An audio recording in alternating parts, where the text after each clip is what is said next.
Stand by to launch FanStream Sports. 3, 2, 1. Let's start. Hello, sports fans. Welcome to FanStream Sports. Nothing but pure sports. This is the JP Show. JP, it is so good to hear you back on the air. Stand by. Now, here's JP. All right, welcome into a Thursday edition of the JP Peterson Show. We got Devin White blowing off reporters. That was predictable. Bolts are back at it tonight against the rough and tumble Carolina Hurricanes. We got a weekend of college football to look forward to, FSU, Miami. And, of course, the Bucs have a little game as well. Welcome into the JP Peterson Show, brought to you by Emerging Investigations, emerginginv.com, and the Jeeves Law Group. And we'll also talk a little bit about last night's Florida Sports Hall of Fame festivities at Ray J, which I got to MC last night, which was absolutely fantastic. It was a wonderful, magical evening. For those of you who were there, thanks for being a part of this spectacular show. I hope we bring it back to Raymond James Stadium in the very near future. So I'll talk a little bit about the highlights as we move through the show. Say good morning to my compatriot here, Nick Geddes. How are you, my friend? I'm doing well. Not to be left out of the big games, Man United, I'm repping today because we got a big game today in the Europa League facing a team called Real Sociedad. I got nothing. I know you got nothing. Real Sociedad. Real like Sociedad. The sound of that. Yeah. So, Man United. This is the Europa League? This is the Europa League. This is when you don't qualify for the Champions League. Oh. You get put down in the Europa League. This is like the NIT? This is the NIT. Yes, it is. But it's a big game. Man United's in the NIT. But here's the thing, though. Here's the thing, real quick. Yikes. When you're in the Europa League, if you win the group, you move on, you're safe. If you finish second in your group, you have to play a 2-game knockout versus one of the third-place teams from the Champions League that did not advance. This year, that happens to be like a Barcelona, a Juventus, all these big clubs. So Man United have to win. They have to win by 2 goals today to win the group, or they might have to play a Barcelona, and that's no good. Yeah, that's no bueno. But that's that's an extra game. Make a lot of money though. Yes, it is. That would be a huge matchup. But yeah, got my Ronaldo on today. Hopefully, we get some goals out of him. He's not even playing. He is playing. Oh, he's playing now because we got hurt. We got 3 forwards that are hurt, so Ronaldo's in. So what's the analogy of this? I'm fascinated by this. So this would be like Tom Brady benched, right? Tom Brady benched, and then Kyle Trask and Blaine Gabbert get hurt, so he has to come back in and play, right? Similar? I guess a little bit. You know, like I know there's only one quarterback on the team. It's hard. There's really not a good comparison for it. Right. You just know, like sometimes it's kind of like sometimes great players don't fit on certain teams. Mm-hmm. Does that make sense to you? No. Like the NBA, it happens all the time. Sometimes great players don't work on certain teams, don't work in certain systems. Okay, right. Like that's kind of where we're at right now. Yeah, that's where we're at right now. All right. So they're loaded with superstars. Not exactly. Just tactically, he does not fit what they want to do. Okay. All right. We'll move off soccer here real quickly as we get to the show.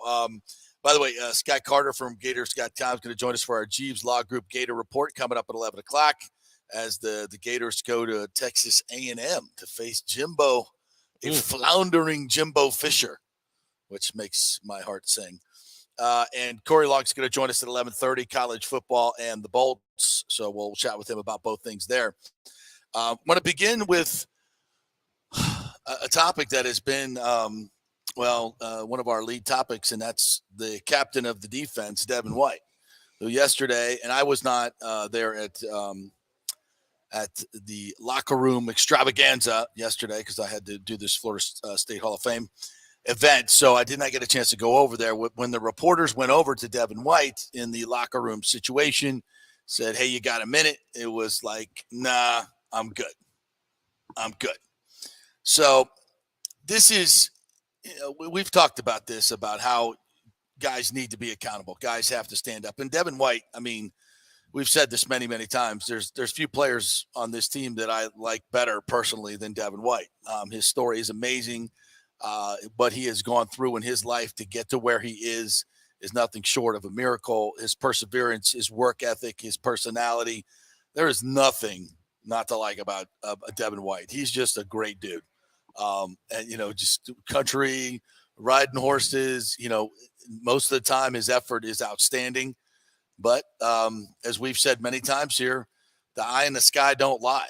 And we have criticized his play for quite some time. We're not late to this party. This is not something that is new for Devin White. He is even coming out of college. He was not highly regarded as a guy who could get off blocks, take on blockers and in a traditional way, play a middle linebacker spot. That's not his gig. He's an explosive, run to the ball, make big plays, splash play kind of guy. He's got a rare ability to do that. But there's responsibilities that come along with being a captain, and there's responsibilities for everyone within a defense. And if you don't do your job, that leaves your entire defense open to touchdowns. And then that's something that has consistently happened with Devin White. And when you're consistently making mental errors, so you can try and make a splash play, that's selfish football. And it doesn't fly in the film room. It doesn't fly on tape. And now it doesn't fly in the public because, as we've said many times, everybody has the all 22. Everybody can see it. And it's a different world that we live in now. And it gets played over a gazillion times. And so there has to be some type of accountability. And let's remember, and I try to remind the players of this whenever I can, it's football, man. It's football. There's a lot of important things going on in this world right now. And by the way, get your ass out there and vote this week or on Tuesday, whenever you're going to do it. There's life and death things going on right now and have been for the past 2 or 3 years. There's crazy stuff going on. That's real life. I'm not saying football's not real life, but the bottom line is you're getting paid millions of dollars to play a game. Millions of dollars to play a game. And with that money comes public scrutiny. That's just the way the game works. And if somebody's going to, pay me $5, $10, $20 million a year to play football, and I got to stand in front of a bunch of geeks like me and answer some questions, I'm going to suck it up and do it, especially if I'm going to be a leader in a locker room. I'm not going to hide from the media. And if you want to be a secondary player, if you want to be, a bench guy, and the mistake happens, and you don't want to take accountability, whatever. You're a captain of this football team. You made a captain, voted by your peers, your fellow players, to be a captain on this team. And when you F up, you need to stand up and take the fire. It ain't that hard. We ain't gonna hurt you. We're gonna ask you some pointed questions, and you're gonna have to, it's not gonna feel good. You're a bunch of, geeks like me. Hey man, you can't play football. What's wrong with you? Like, shut up. You couldn't even. That's not the point. You're accountable to the fan base. And all you have to do, frankly, is sit up there and go, listen, man, that was a bad moment for me. It was a bad moment. I shouldn't have loafed. I can't do it. As a captain, I can't do it. It's falling on my sword. That's just not who I am. That's not who I've been. That's not who I want to be. And we're going to change it. I'm going to do everything I can to change it. I got hurt to play before. It's no excuse. I got to give a better effort than that. And I got to be better all around. I got to get back to the way I was playing in the first few weeks where I was better. And, I'm a football player. I'm human. We have ups and downs. And, I'm on a bit of a bad run. I've been trying to do too much, but I'm going to be better. We're done here. Thank you. Thank you, Devin. I mean, it's not like Warren Sapp's going to be right in front of you, giving you like the most pointed questions of them all, right? Right. I mean, it can't get any worse than that. But it's not that hard. It's really not. It makes you feel better, and it's over. Yeah. You do this, you run. Yeah. It just makes things work. People just continue talking. Exactly. We're going to keep talking about it. But we're leading with it. Right. It's a big deal. Here's what bothers me the most about this. There are guys on this team, a couple guys who were here when it was, Todd Bowles says right now it's dark. Okay. It's been, I don't know what you'd even call before Tom Brady got here then. I don't even know what you want to call that. An abyss. I don't know. Abyss. But there are a few players who had to live through that. And the main two that I bring up are Mike Evans and Levante David. Yep. Those two, and Gerald McCoy, I'm going to throw him in there also because he had to do it for a while as well. Those three were the leaders of those teams. Yeah. They had to face the media every single time in the locker room after those games. You were in a lot of those locker rooms. They had to do it because it sucks, but they're the leaders and they do it. And Mike Evans, he still does it to this day. Now, does Mike Evans, is he like, can he get a little irritable? Yes, he can because he hates losing. He's a competitor. It's not easy. Or it sucks rather. But when you put that captain on your chest, you have to lead by example. And when I see other guys that have been here when it's been a lot darker and they've been doing it for years. And now, Devin, we're just asking you to just kind of own up to your play a little bit. I mean, Todd Bowles keeps saying we have to own it and all this stuff. Why can't we? Why is there a lack of anybody really on this team right now? Thank you. Just getting out there and saying, I own my play. I have to do better as well. The team, it goes without saying. We know the team's not playing well, but I have to play better. Yes. Because I did a little exercise yesterday. I went and I had a lot of time on my hands, so I went and watched a lot of random teams and their press conferences this week because I wanted to see how do other coaches handle things, Interesting. How do other players handle things, and I'm here to tell you that there is more out there than what the Bucs are telling you. There is a lot more information you get from other teams. I know everybody's different. Oh, remember Bruce? Yeah, but I even went back. I even went back to Lovie Smith's press conferences with the Bucs, and everybody thinks that he's very calm and all this stuff. Even he would tell you honestly sometimes how it was. Yeah. You just don't get that from anybody right now in this organization, and accountability is questioned. And that's the worst part about it is we can sit here and say, well, what does it really matter what it says to the media? Well, not being accountable to the media. What does it really matter?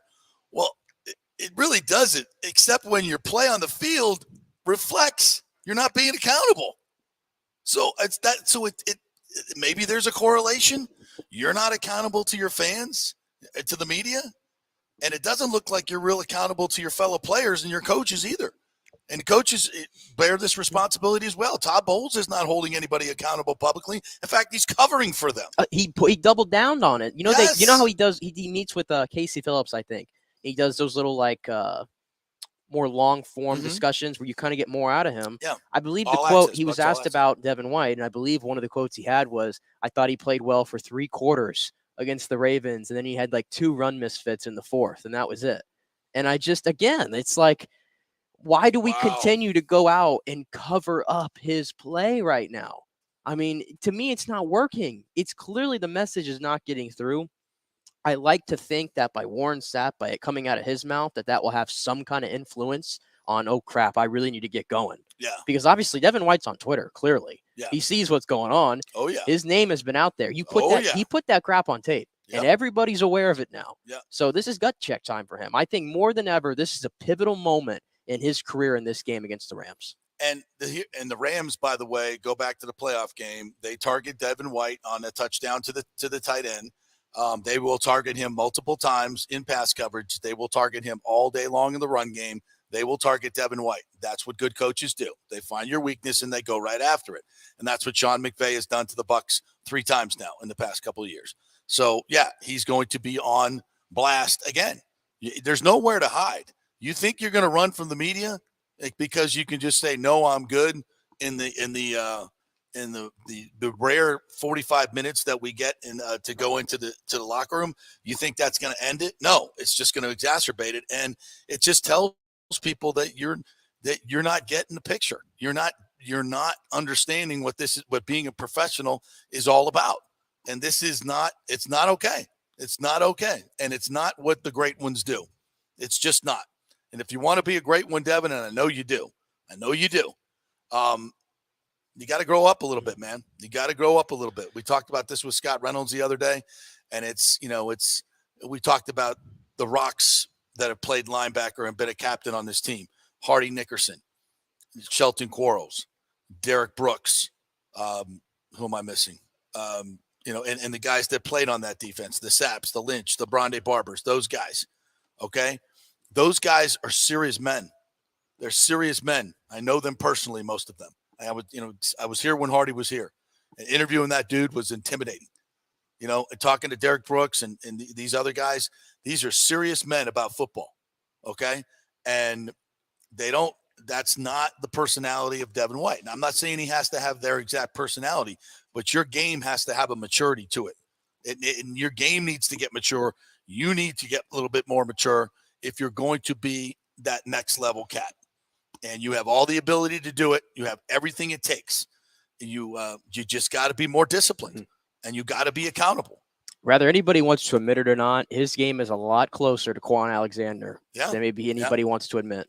It really is. And he was brought in to replace Quan Alexander. And he replaced Quan Alexander at LSU, if I'm not mistaken. They're very close to it. I believe very close to it, yeah. So, I mean, it's not exactly what I signed. That's what they're teaching down there. Yeah, that's not exactly what I signed up for with the 5th overall pick. No. It's not. And again, I want him to turn it around. I mean, I watched this guy. We're all rooting for him. I I watched this guy play UCF in the Fiesta Bowl or whatever in 2019, and he was like the player that stood out to me. Yeah. And I was like, holy like a crap, the rocket Bucs out need to pick this guy up, put him Yeah. next to Levante, and it happened, right? I was very excited when it happened. His play was great down the stretch in 2020, but it's just a fact since he literally is like, I hate to say it, he's one of the worst linebackers in football right now. I think I was, as I recall back in that draft, was Josh Allen in that draft? The pass rusher? Yeah. Yeah, he was. Yeah, I thought the Bucs should have taken him. Yeah, that was a popular. I think with the 5th overall pick, you got inside linebacker. To me, is just it's one of those, I think, places where you can get a good guy to do what you need to do in the second round, where edge rushers are special. And I'm not saying Josh Allen has knocked it out of the park, but he's a pretty damn good edge rusher. The Bucs got lucky that year Shaq Barrett had 19 and a half sacks. Yeah. So, but regardless, I mean, Devin White played his ass off during the Super Bowl year. He did. And he, he was a huge part of that. Do we win a Super Bowl without Devin White? I don't know. But he's got to get back to that level of play, and he's got to be more accountable. And this is something that, and it's just the fact that he did that right now when where your coach is covering for you, and it doesn't seem like there's any public accountability. And we've called out Tom Brady for it as well. I gave Tom Brady 3 opportunities to take personal blame for letting the clock run out on the 2-point play. Okay, let's not forget that. You let the freaking clock run out on a 2-point play with the game on the line. And instead of saying that's on me, he said there was a lot going on there, which says, okay, it wasn't just me to blame. No, take the blame, bro. Like, why? You're the GOAT. It's not gonna diminish you in any way, except to say I effed up. He finally remember what the 4th down. Remember, he didn't know what down it was, and right after that, did he own up to it? No, he didn't. But after the season, now he makes jokes about it. Come on, man. Come on. Like, I don't know why these guys feel like if they have to admit in front of the media, in front of the world, they made a mistake, like it's a big deal. It's not a big deal. We all make mistakes. We all make some. Not owning your mistakes publicly, I think, makes you look worse. I think it makes you look worse. So, I'm pulling. We're all pulling for Devin, and that's one of the things I don't think he understands. That's also one of the things. Stay off social media, man. Like, you guys you're NFL football players, man. You're the shit. You don't need the cesspool that is Twitter. That's for geeks like us. You don't need it, man. You get paid big money. Get off of Twitter. Go be a great football player. Live your life. You don't need that stuff. I don't know why people like that, because you're getting criticized by people who have a lot of people have no idea what they're talking about, probably gambling on the games, and are just completely jaded about something that you did. It's irrelevant information, and most of it's negative, which you shouldn't put into your head anyway. I don't care what you say. People say, well, it doesn't bother me. When you read the negative stuff, it goes into your brain, it sits in there, it does what it does. The best way to keep it out is to not read it and not do it. I mean, there's a lot of times when I'm reading criticisms of mine on Twitter or whatever, and we have to be out there on that pool, and when it starts getting personal, I just delete it. I don't need to see that stuff. But it's true. You want to argue and debate in a classy, respectful manner, I'm all here for it. We'll do it. And listen, but once it gets personal, no. The whole thing about you've got to face the music, I guess, to put it that way, and you got to face criticism. We're saying that because of football. Honestly, you could say it about this business as well. You could say it in general. When you work in a public domain where you're putting your opinion out there, you're putting your play out there for the public to consume. Absolutely. It comes with the territory. You know that people are going to go after you. It is what it is. You got to learn to get comfortable with the uncomfortable. That's right. That's the way to put it, I guess. That's what being a professional is all about. You're a professional football player. You're a professional athlete. You're the man in the arena. You're the man in the arena, and we credit you for that. Everybody else is not the man in the arena. They're the man on Twitter, and those are the cowards that aren't willing or talented enough to put themselves out there and be in the arena. You're going to fail at times, and you got to deal with it. And right now, Devin White's not dealing with it very well, and that's not going to help his play. That's for sure. All right.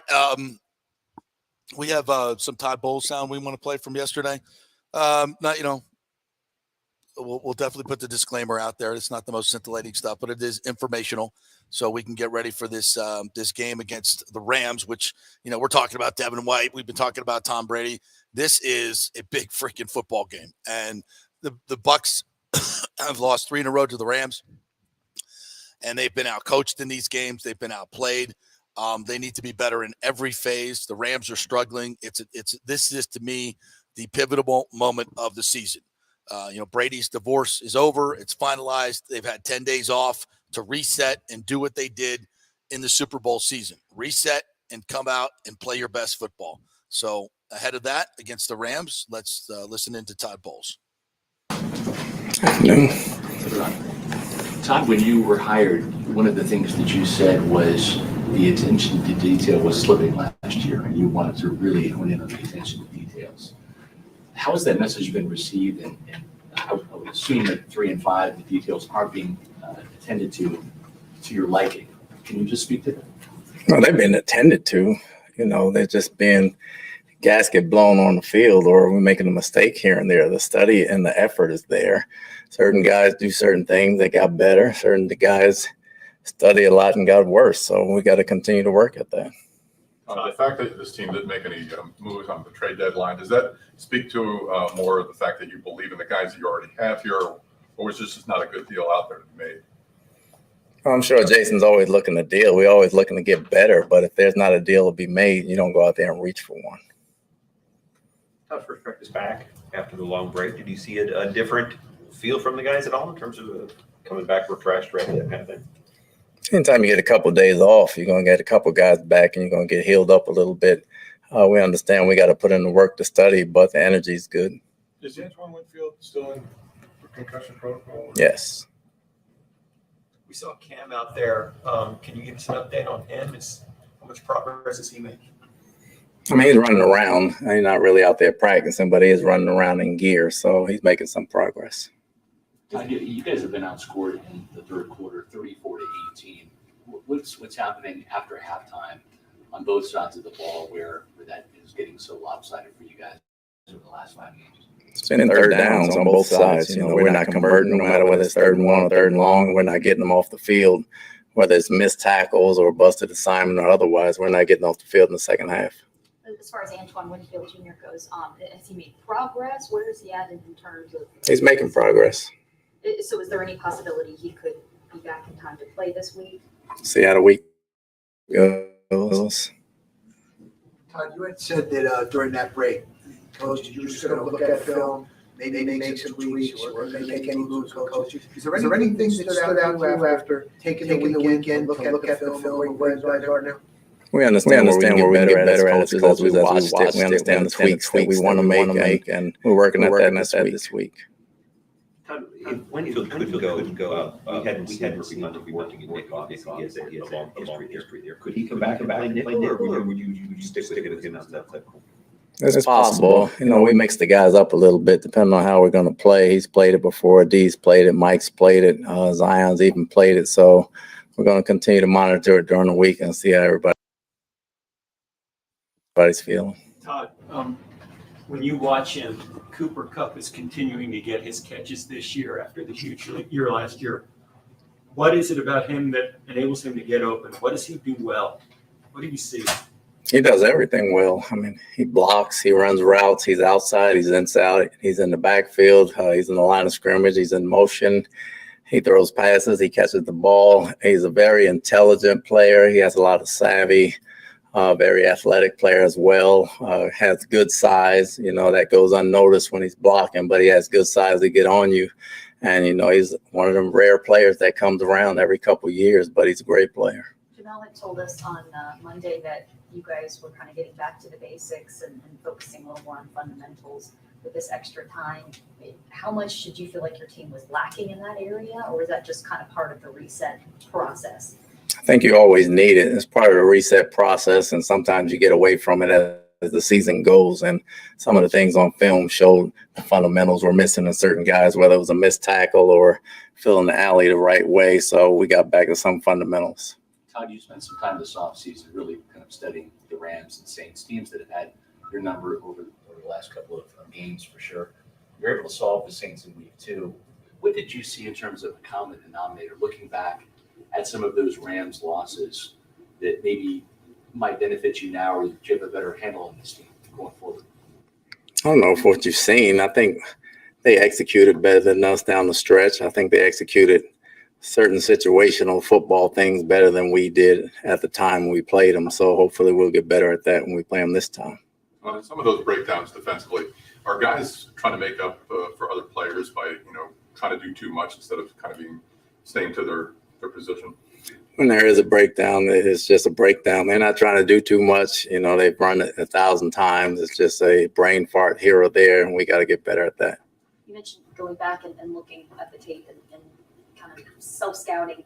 I noticed you guys aren't doing as much cover zero as maybe you did last year. It's not something you do a whole lot anyway, but is that just based on the opponents that you faced or the personnel that you have? Based on the opponent and the protection schemes as far as that's concerned, but it's always in the game plan. It's just a matter of whether it gets called. Coach, what's going to get you out of this? In other words, when you lose 2 in a row, confidence is always an issue, right? So when you talk to your team, we know where you're at in the NFC South. It's still a division that's up for grabs. There's still 9 games left. So what do you think in general will tell your players how you get out of this? Just accountability to each other. They're out on the field together, understanding how to prepare and doing things the right way. We're all in this boat together. Nobody's pointing fingers or anything else. The only thing that can get out of it is ourselves. We start making a play here or there, it becomes contagious.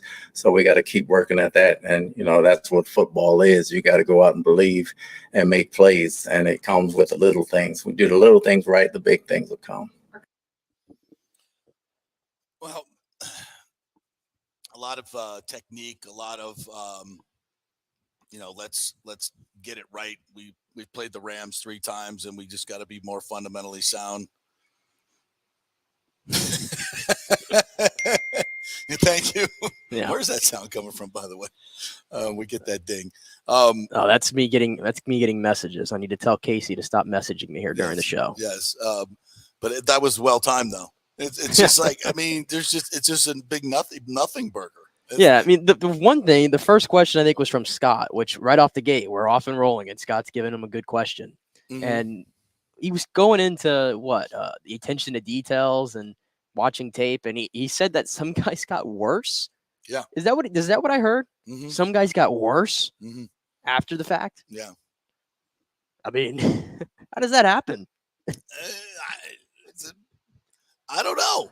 It's got to be coaching abilities that something's not getting through. I don't know. It's a good point. When he first took over, he talked about the lack of attention to details down the stretch last year, and we're going to fix all that. And all I'm seeing is just one continuous fall down. And the one question that really hasn't been asked, and I don't know if it's pertinent, but what is the elephant in the room with the Bucs and the Rams? The elephant in the room is the head coach made one of the worst defensive calls in history last year to lose that game.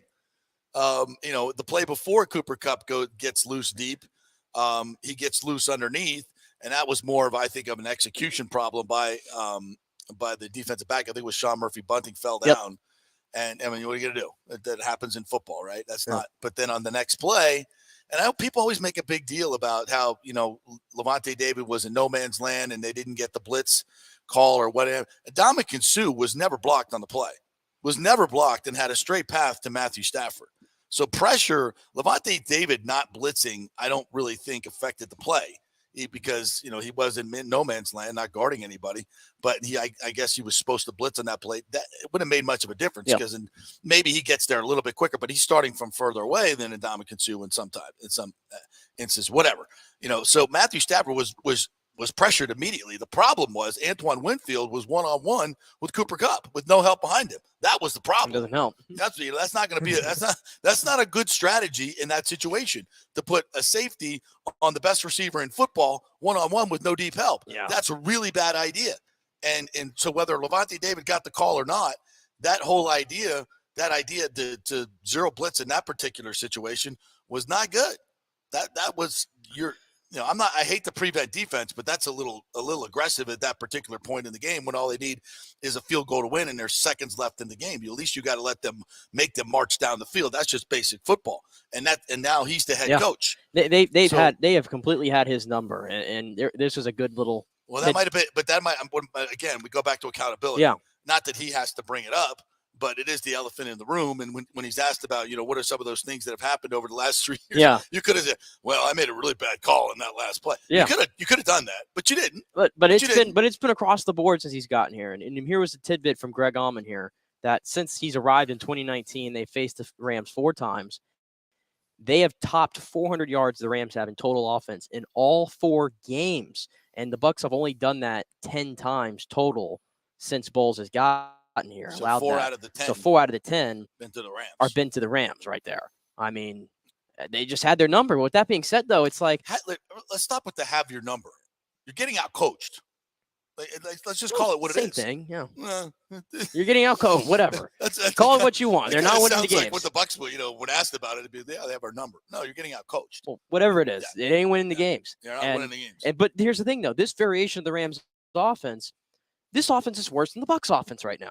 That's right. I mean, think about that. It is actually worse than the Bucs' offense. Cam Akers has been exiled. Yeah, but didn't even get traded. And that's what I'm saying. We have some. I mean, I don't even want to say we already have serious issues. We let the Panthers score 20 points. We let the Steelers get 20 somehow. Right. But this offense, it's like literally there's one guy on this team you're scared of, and yes, it happens to be the biggest weapon of them all. I get that, and you're not going. We're not the only team that focuses on Cooper Kupp, and he still gets his. No, but I mean, in this game, it's like you got Ronnie Rivers running the football. I mean, who else? Ben Skowronek, really? Yeah. The offensive line is awful. I mean, we keep saying it, but at some right, there's arm ain't right. Yeah, we keep saying it, but at some time, there's got to be a good matchup for this team to get right. I don't have any confidence in it, but if it doesn't happen this week, I don't know if it's going to happen. Well, Joe F. here on our comment section. If you want to watch us on YouTube or on Facebook and comment, we'll throw your comments up. I have no confidence in Bowles. That's pretty stark and to the point. A lot of people are saying that. Did you hear Sapp and Ian speculating Avante and D. White don't get along? I did not hear that. I did hear that. I did hear that actually. That doesn't surprise me. Yeah, that's what different people. That's what Sapp had said. He was like, "Does it look like these guys just don't like each other or something?" And I think Ian was like, "There's definitely something weird going on there." And I mean, they're polar opposites, and in that position, you have to be in sync. Yeah. But here's the thing, though. I feel like they have to really count on each other. Yeah, but here's the thing. I feel like we have seen them in sync for a while. And especially in run fits, they have to play together. Like, and it's not just the 2 linebackers, but it's the entire front 7 has to play together in their run fits and in their gap fits. And when one guy gets out of position, it can be exploited. And so you really, really are counting in the run game on another guy. And if you keep doing your job and spilling it back to the inside, and your guy's getting blocked continually because he can't get off blocks and he can't read plays, I don't care how much you like the dude. After a while, it's going to be like, bro, let's go. Yeah. Let's go. You got to be better. Listen, I don't want to. And that's, I mean, if you're looking at the tape, the all 22, that happens a lot. Yeah. And I don't want to by no means am I going to go after Lavonte David or anything like that, because in a team that doesn't have any bright spots, he's as steady as they come. Mm-hmm. But let's just be honest about it. At some moments, your best players have got to make plays. Yep. And I'm just going to put it out there. He has left some plays out on the field this year. Well, some game-changing plays, some turnover-worthy plays. And that's been his calling card. You go look at Lavonte David's numbers in terms of producing turnovers, recovering fumbles, punching out fumbles, intercept everything. He is among the top 3, I believe, since he got into the league. Top 3 in the last 11 years in producing turnovers. And this team hasn't produced a turnover in 4 games. Yeah. I mean, it's the little things. Even in the first quarter against the Baltimore game, Lamar kind of threw one in a double coverage, and it did go off of Levante's hands. I know it wasn't the easiest play, maybe. He was a yard away from they had that receiver bracket. I remember that play, that tight end in the middle. I think it was Andrews. And there's no reason Lamar should have thrown that football. Yeah. That should have been a pick, a pick 6. I mean, you're a yard away from the guy. He threw it with some zip. I'm not going to say it was the easiest catch in the world, but that's a play you can make. It was the same thing against the Chiefs game when Mahomes threw it right across his hands. And again, these are plays that can flip the games. And they're not easy plays. They're not easy plays. You're Lavonte David and you get paid $10 million I've seen you make that play before. I've seen you make that play. Absolutely. Those are game-changing plays. You're absolutely right. And we're just not seeing a lot of that. Defensively, they have got to get a turnover this week. And I'm going to say something that may be really weird and certainly is counterintuitive. But losing Shaq Barrett may allow the Bucs to be more aggressive defensively and make them better. Because now Bowles he can't rely on Shaq Barrett and his front 4 to get pressure, because it ain't happening. These 4 guys are not getting pressure on their own. He's got to bring blitzes, and he's got to bring creative blitzes. That's Devin White's role. Thank you. Have we seen a lot of those A and B gap double blitzes in the last 4 weeks? No, we have not. We saw it on the first couple of drives against Baltimore. Yes, and they worked. And then they went away from it. Exactly. It's kind of weird when things work. I know from a chess match standpoint, you're like, all right, I already did that move, so I better not keep doing it. Well, if it's working, it might be because they don't have the personnel to stop that's it. part of it, though, is the staff has to do a better job of Yes. maximizing the strengths of this Yes. team. Devin Yes. White's strength is rushing the passer. Yeah. So let him rush the passer. Yeah. I don't care And what you have to do around there, but let him rush the passer. And I know you can't do this all the time, but there's one way to keep him from getting burned in coverage on a key third down play. Don't put him in coverage. Yeah. Give somebody else that And it would probably help. It would honestly probably help if we had Antoine Winfield out there, which Absolutely. if you were listening to Bowles there, Yeah. he's still in protocol, and I can't imagine he's going to get out in time to play. So you're probably going to have to go into this game without him, likely. It seems like the concussion protocol, and they've changed. These protocols have changed Yeah, because of the Tua thing. So we don't know exactly. They don't make it real public, but it has been kind of a thing where you get to, like, you're in the protocol until Thursday, no matter what. So they just keep telling you they're in the protocol, and then they start to practice. Like today, did he practice on Monday? I don't remember. Sure, I don't know if they didn't even put out an injury list. They don't do that until Wednesday. So if he's on, like, he'll probably be on the injury list. Was he on yesterday? Yeah, he was in protocol. Yeah. So, but I don't know if he practiced or what he did or how he came through it. So we'll find out, more today. So I still think there's a chance he can play. Lord knows they need him. My God. They got to have him this week. I mean, that's a guy that I could. Nobody's going to stop Cooper Kupp, but if I want to have somebody who's going to give me a chance, maybe it's him. I don't know. Yeah, he did not participate yesterday, obviously. So I don't think he's probably participated all week. Yeah. So we'll see. We'll see how because he's critical at this point without Logan Ryan. Yep. And the fact you traded Whitehead, who certainly had some things to say going out the door. They're lacking right there in safety position. A good thing I will point out is, we're likely going to see Akeem Hicks finally. Yes, that's a big deal. Full participation. Speaking of Devin White, he seemed to be in good spirits, and I hope that helps Vita Vea. I really do. I hope because I think he's been missing that presence. And we've said this, man. One guy can make an enormous difference. When you're that talented, you're that big, and you're that good when you're healthy, and that's what Akeem Hicks is. He's a dominant football player when he's healthy. He is. I know we don't, he's never healthy, so we don't get to see it, but he's a dominant football player. And you saw it the first couple of weeks, how good was this team against Dallas and the Saints? Yeah. This was that's the best iteration of this team we saw. And when he went down and Logan Ryan went down, this defense got a lot worse. All of a sudden you could run on them, you could throw them, you could do whatever you want on this defense. So they're missing those guys. And Logan Ryan ain't coming back until maybe the playoffs. And Akeem Hicks comes back this week, and let's hope that's a big boost. And Julio week 2. How much better does that get? He got practice with Tom Brady all week. That should be good, right? I'm amazed that he's making it through practice right now. So these are all good things that are happening, all good things. Yeah. That's why, you're rebuilding everything and you're trying to start anew. And then Devin does this.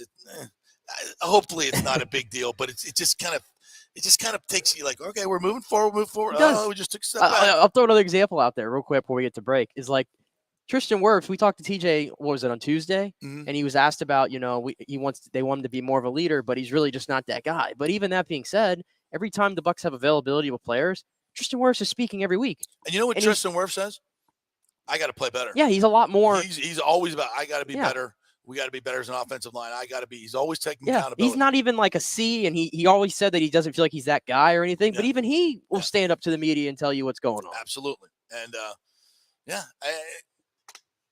it's where we are, but all this talk and all this is just BS until you win a just football win a football game. It'll go away. It'll go away, and everything changes. The entire outlook changes. Like, just win this game and get to 4-5, and just get some good feeling going, momentum. And we'll look at this team. If they go out and hang.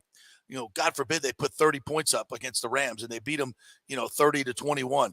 You're just like, okay, yeah, that's what I'm talking about. This is our team. This is our football team. It changes everything. Mm-hmm. Changes everything. All right, now we're going to get up and go. We got the Seahawks in Germany. Let's go. They got to fly farther than we do, or are they going the other way? How does that work? I feel like they'd go the other way, right? They might go the other way. Yeah. I don't know. Right? I got to find that out one way or another. I got to find that out. Yeah, because they should go. Yeah. Instead of. Can you fly across other countries? Yeah, of course. So like they can just fly over Russia, no problem?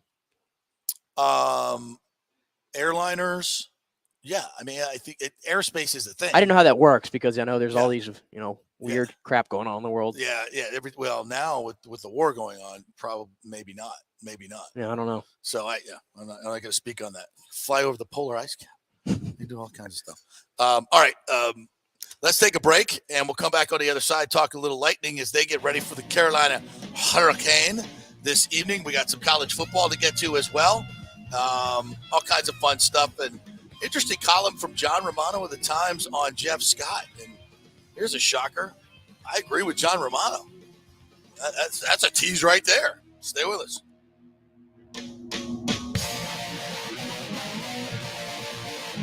JP here for the Jeeves Law Group. I've known Scott Jeeves for quite some time, and he's just like us, a huge college football fan. He loves his Gators.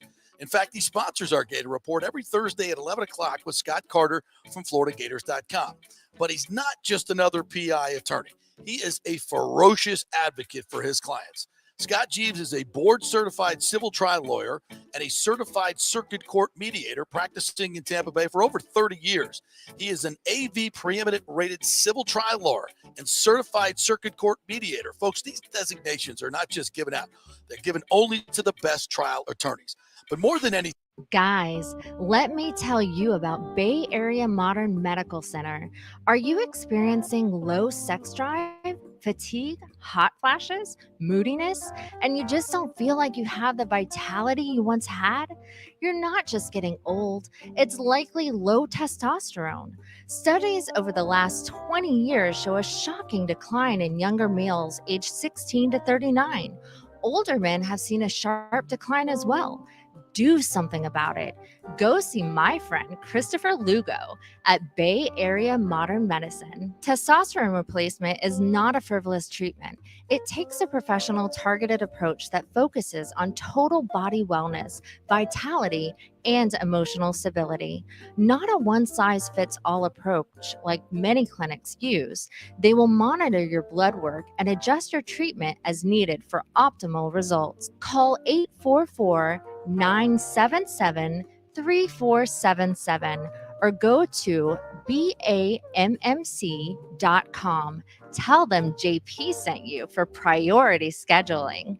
Attention, if you are home shopping or looking for a refinance, and even if you already have the approval letter, you must call my man Scott Fitzgerald at American Mortgage Services. Scott has a brand new program available in the greater Tampa Bay area called the Community Advantage Loan Program. Get this, no money down, no mortgage insurance, no points, no origination fee, purchase or refinance, and loan amounts up to $647,000. Now, there are some application requirements. It must be a single-family home, 1 unit, primary residence, and have a minimum 640 credit score. The program only applies to certain neighborhoods, so you have to call to find out if you qualify. So call Scott Fitzgerald at 813-294-7595 or email him at scott@amstampa.com.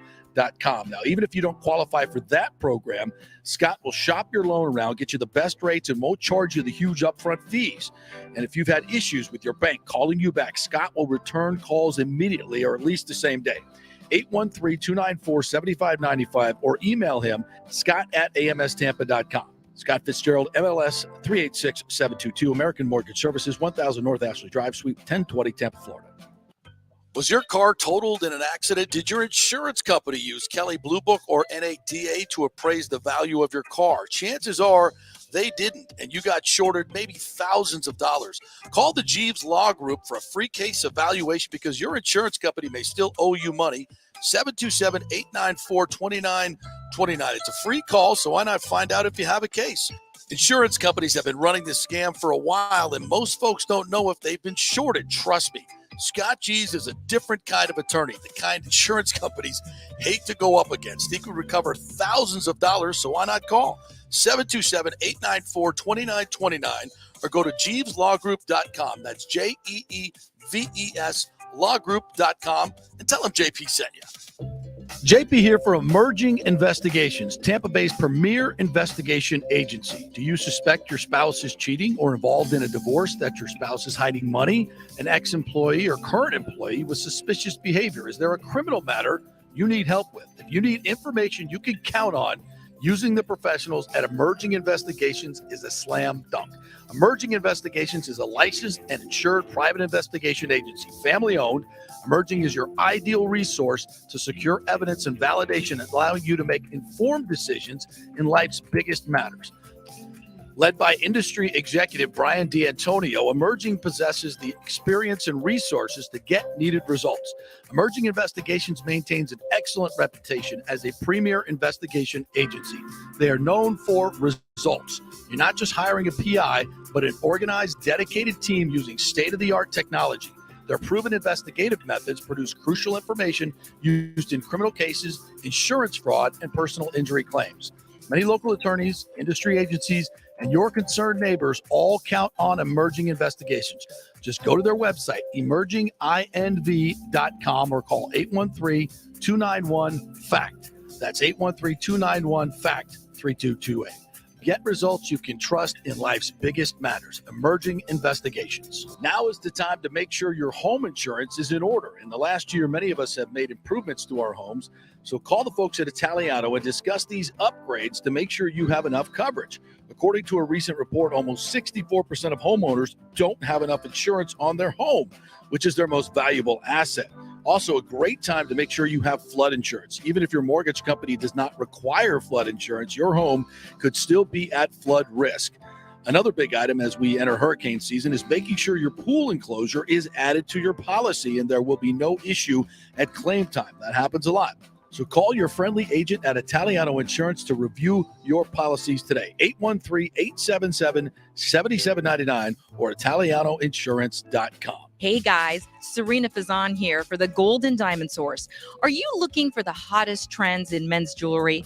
Ladies love to see men spice it up with something cool from the Golden Diamond Source. Whether you're looking for a gold chain, fashion rings, even a pre-owned Rolex watch, or thinking about getting engaged, there's only one place to go. Go see my friends, Julie and Steve Weintraub at the Golden Diamond Source for your one-stop jewelry supercenter. It's never been more important to shop local and support the businesses that support our amazing Tampa Bay community. None better than the great folks at the Golden Diamond Source, 3800 Ulmerton Road, or online at goldendiamond.com. Let's go. Right now. Back to the show with JP on FanStream Sports. All right, welcome back to the JP Peterson Show, brought to you by Emerging Investigations, emerginginv.com. Rachel D'Antonio and Emily from the great folks over there at Emerging Investigations joined us last night at the Florida Sports Hall of Fame for a wonderful evening of inducting 12 people into the Hall of Fame. And we had a little theme last night that it was, I was like, welcome to the movies, because you're going to hear some of the greatest stories of personal triumph over tragedy and becoming a champion in the face of overwhelming odds, because that's what most of these Hall of Famers did. And we just highlighted so many great stories throughout the night. We did it in kind of an interview format where I sat down with each one of the inductees and asked them about their journey to greatness. And we learned a lot of things. We had a lot of laughs, and man, it was a fun night. Rick Ankiel from Port St. Lucie, Fort Pierce, and if you remember his story, Yeah, a little bit. Yeah. He was the number one pitcher prospect for the St. Louis Cardinals. He was a number one prospect in baseball. Came up his rookie year and was absolutely stunning, and was second in the National League Rookie of the Year. Was second behind Randy Johnson in strikeouts per 9 innings. I mean, that's how good this kid was. And Luis Gonzalez was also going in, and he was in the second row. I'm like, how good was this guy to face? He goes, no fun. He threw 97 with just a wicked curveball from the left side. And then he got into a playoff game against the Braves, which he kind of explained last night was like his childhood team, man. Bobby Cox and he was up against Greg Maddux. And he's like, this is like unbelievable. And he just lost it. He could not find the strike zone. And he never got it back. Like one of the most curious things. And, spent years in the minors trying to get it, couldn't get it back, and just retired. And a few hours afterwards, his agents got Boris called and said, "Hey, you want to be a position player?" He's like, "Nah, I'm done, bro. I'm done. I can't do it anymore." It just, it was one of the most incredible falls from grace ever. And about 5 hours, he said he went in his bedroom, grabbed his bat and started swinging it and remembered what a great freaking hitter he was growing up because he was like the best hitter. He said, "You know what? I'm going to do it." And he went back in the minors for a couple of years and then came back to St. Louis, of all places, where he let them down. And you know what Cardinal fans did in his first at-bat? Gave him a standing ovation for having the fortitude to go through all that to come back. And in that same game, he hits a 3-run homer to win the game. I do remember that. I mean, it's like he was the first player, it was the second player, Babe Ruth and somebody else in 1947, to get his first home run as a pitcher and then come back and get a home run as a position player. It's a trend. He was a really good position player for about 3 or 4 years. It's an incredible story, but we went through stories like that. Barry Smith was on our show yesterday. Brian Ford from the Buccaneers, the COO, was there last night to set the stage for, they provided Raymond James East Club for the whole thing. It was a fantastic venue. Really, really nice. Pam Oliver, who used to work at Channel 13, grew up in Niceville and went to FAMU a couple of years before me. And, of course, Pam became one of the biggest broadcasters in the world. And, it's a great story from her. She was a military brat, growing up in Niceville, and she had a dream. She said, "I'm going to be a broadcaster." And she said there were many times doors were shut in her face. Her news director at Channel 13, she told a great story. She was here locally. She said she wanted to go to sports, switch to sports. And she kept bugging him. And he finally let her do it and said, "I'm going to let you do sports." He goes, "But I'm going to tell you this, your career is over. Your career is literally over." So the guy was giving her a chance, actually told her that we'll never hear from you again. You're going to be this is this worst decision you've ever made. Worked out pretty well for Pam Oliver. Worked out pretty well for Pam Oliver. Luis Gonzalez was there last night. I mean, talk about a kid from West Tampa, Jefferson High School. Yep. Who weighed 125 pounds when he showed up to play varsity baseball for Pop Quest at Jefferson. I mean, the prospects for him getting the game-winning hit in the World Series in Game 7 off Mariano Rivera. Yeah, one of the stacked teams of all time. Not good. Yeah. Not good. But yet these are scripts you couldn't write, man. Yeah. These are scripts you couldn't write. And he's telling that story, and I'm just like, wow. He goes, "Yeah, man, I've sat there in West Tampa in my backyard going, 2 outs, bases loaded, Mariano Rivera." I mean, he lived it, and he freaking got a hit. I mean, it's just when you get to these moments where people get into the Florida Sports Hall of Fame or whatever they are, and you look back on their careers, I think it's always fascinating to really look at their journeys and how they got there. And boy, it's funny, but man, there's a lot of similarities to a lot of these people. And it's just the first number one was, man, they do not quit. They do not take no for an answer. They fail, they get up, and they keep going at it until they get it right. And that's where, 99% of us go wrong. We get knocked down and we just can't get up. We just can't get up. And it's hard. And it's hard to keep coming back and keep coming back. Trust me, I know. It's hard. And you can't quit. You can't quit. And none of these people did. And it was a really, really fun night recounting some of those great stories. And we had a great crew there from Extravaganza Productions, put the whole thing on tape. So hopefully we'll have a link if you want to watch it. Dexter Jackson, who came on yesterday, we had a little malfunction technically, but telling his story about his father. His father died unexpectedly of a heart attack when he was, I think, 11 years old. And a month later, his mom needed a kidney transplant and was literally on her deathbed, but survived. And, he was just so angry at the world. Like, why is this happening to me? And he's just, he had like he described to us, he had a God moment where he just felt the Lord talk to him and say, "I got you. You're going to be all right. Just do what I tell you to do and follow my lead. And I got you." And he said all along his journey, he was given those same encouragement. And, he becomes, here's a kid from Quincy Shanks. I've been to their high school. That field is way more dirt than it is grass. I mean, zero facilities whatsoever. And that kid became a Super Bowl MVP. These are incredible stories, and they live amongst us here. And when we have nights like that where we can tell their stories again, I think it gives people a lot of inspiration. I think it gives people a lot of hope. And through the world of sports, man, you can get that inspiration. And, so much, we talk about so much BS so much. And I think, we're guilty of this. I'll take accountability for that. Sometimes we miss some of the really, really great stories that are going on. They're really, really great stories. And we should probably focus more on those. I try to do that. We try to do that. But inevitably in our, in our world of sports talk, we get mired in the crap. But, we got to be better than that. I'll take accountability for that. We need to be better about being, and not fake positive, not, oh, the Bucs are going to get it together. Woo, it'll be fun. Yeah, we just got to play better.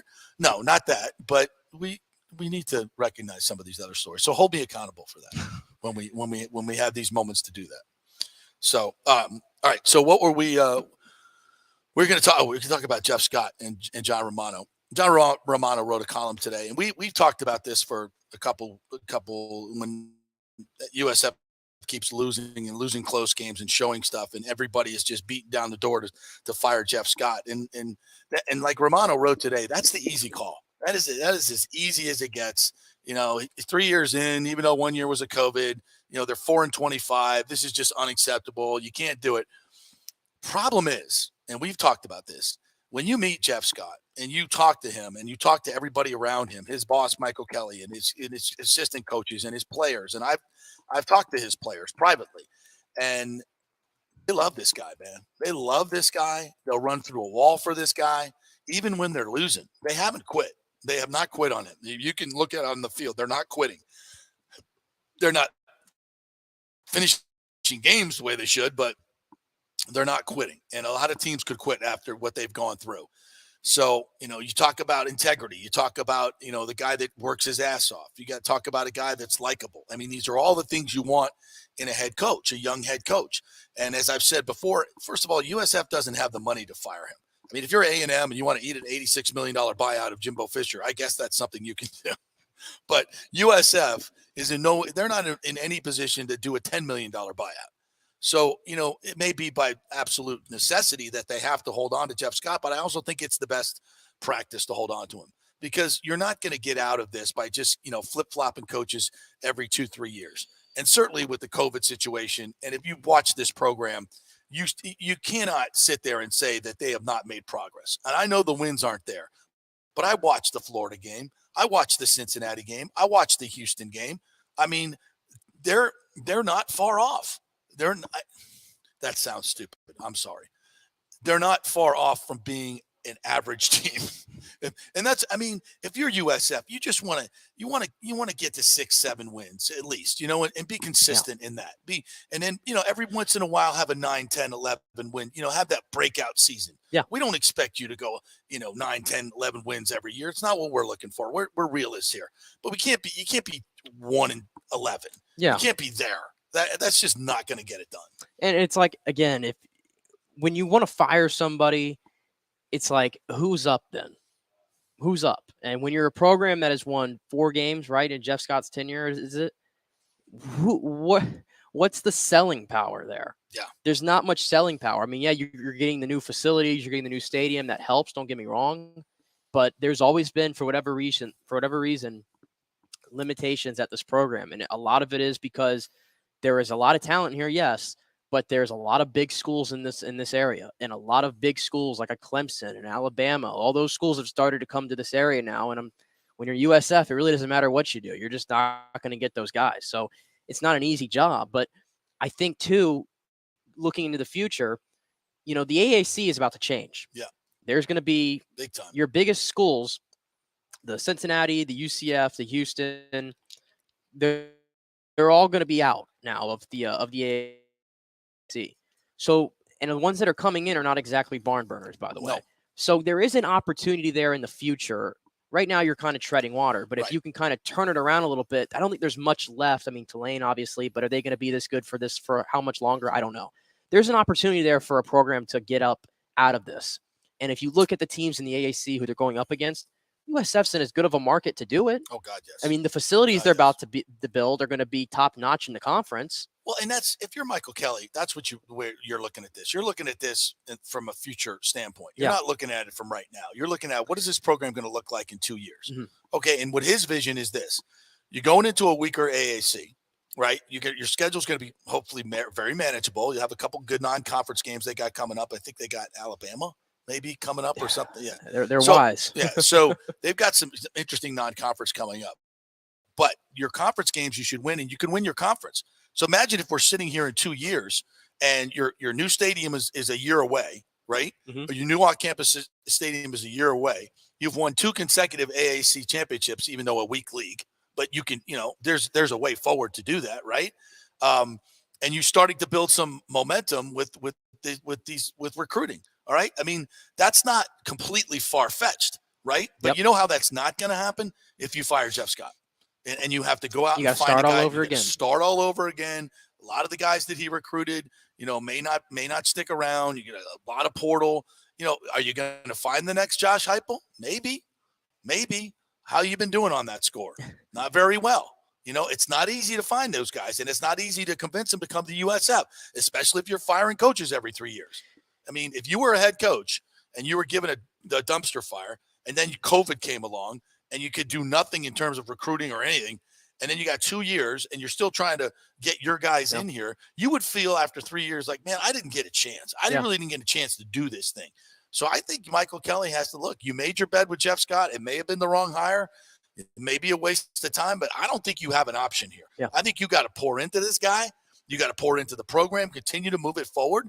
And this, it looks like the horizon could actually, by not going to the Big 12, really benefit you. So if you're sitting here in 2 years with 2 conference championships, or maybe one good season, and you got a new on-campus stadium, now suddenly these other conferences that are going to expand are going to be looking at this market going, they got a little something going down there. UCF, that's a great market. Yeah. USF, but now they look a lot more attractive. And I know right now you're listening to me going, are you out of your freaking mind? Are you out of your mind? None of that's happening. I don't think it's completely far-fetched. But here's the thing, too, and speaking to this year and what's gone wrong, I know USF fans are tired of hearing about the excuses. I'm tired of hearing them, and I got no dog in the fight, but it's a real thing. This is a real reason. They have had near 20 guys on scholarship that have gone down with injury. Yeah, and a program that can't afford that. No, I mean, listen, there's no not many depth teams whatsoever. that can. Tennessee's the number 1 team in the nation. You take that many players off your team, I They're got not news the number for 1 you. team in the They nation. probably aren't even ranked, to be honest. And neither is Georgia. Neither is. They're more well equipped to handle it. Don't get me wrong. But if you're They're not USF, number this 1. is what happens. You become literally one of the worst of the 131 teams, whatever it is in the nation. That's what happens. I don't think USF's really that bad, to be honest. I wouldn't put them in that territory where we're talking about UMass and Charlotte and all these other dumpster fires that have no business doing anything. Yeah. But I look at a team. I'll throw a team out there to compare. Did you know that the UConn Huskies have, I think, 4 or 5 wins this year? Jim Moore. Yeah. 4 or 5 wins this year. That team was winning 0 games. They got kicked out of the AAC, basically. They were literally going to cancel the program. Literally, okay? They've been somehow able to find 4 or 5 wins on their schedule, right? I think USF's better than that team, probably, or at least on par. Well, then, if they had all their guys. Yeah, but people would also say, well, maybe that's coaching. Maybe we should have hired Jim Moore. There's a big difference there too. Is that USF is very bold with the non-conference, and they have scheduled a lot of big ones, and maybe they're setting themselves up to lose those games. But you're hoping that they learn from those. The problem is they're playing good, they're playing tough, and they're fighting in those big games. Yeah. But it's not translating to the conference. You're not winning. You're not winning those games. When you get in your conference games, that's what we said. Okay, you got blown out by BYU. You should have beat Florida. Let's not forget that. USF should have beaten Florida. Well, they didn't. I get it. Bad snap, but bad shotgun snap turns into a missed field goal. I mean, they were rolling on Florida. They were going in for the freaking winning touchdown until that bad snap. And, it's part of football. I get it. But you can't just say, oh, they suck. They're awful. They almost won at Florida. Come on. That means something. They ran up, 450 yards of offense? I mean, a terrible, awful program doesn't do that. And they against the better opponents, they've hung in there. I think that's worth something. Well, let's hope they can snap an awful streak against Temple this week. USF has actually gone 16 straight games in November without winning. In the month of November. 16. That's the third longest streak in the nation behind New Mexico and UConn.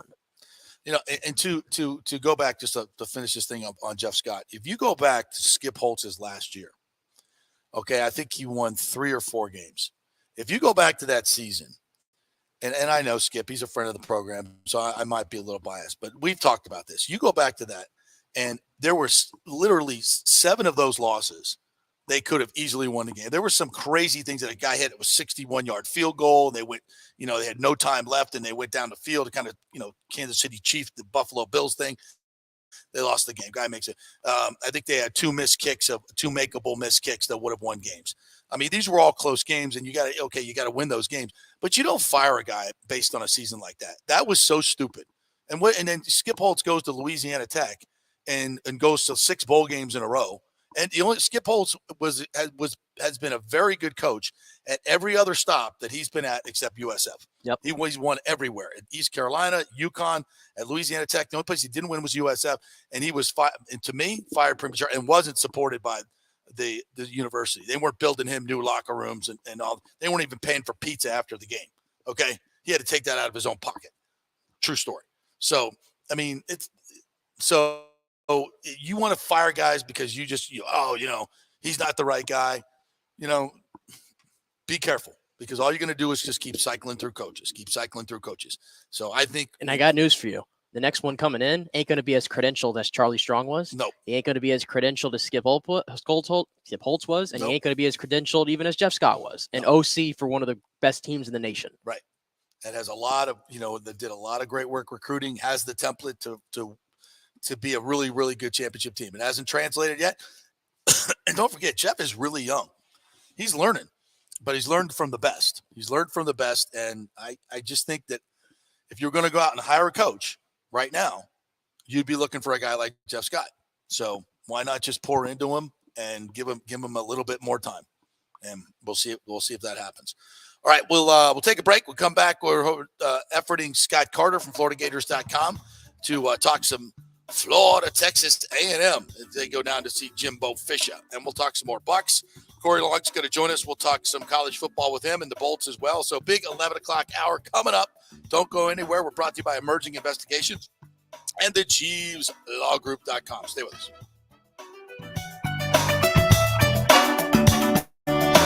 Attention, if you are home shopping or looking for a refinance, and even if you already have the approval letter, you must call my man Scott Fitzgerald at American Mortgage Services. Scott has a brand new program available in the greater Tampa Bay area called the Community Advantage Loan Program. Get this, no money down, no mortgage insurance, no points, no origination fee, purchase or refinance, and loan amounts up to $647,000. Now, there are some application requirements. It must be a single-family home, 1 unit, primary residence, and have a minimum 640 credit score. The program only applies to certain neighborhoods, so you have to call to find out if you qualify. So call Scott Fitzgerald at 813-294-7595 or email him at scott@amstampa.com. Now, even if you don't qualify for that program, Scott will shop your loan around, get you the best rates, and won't charge you the huge upfront fees.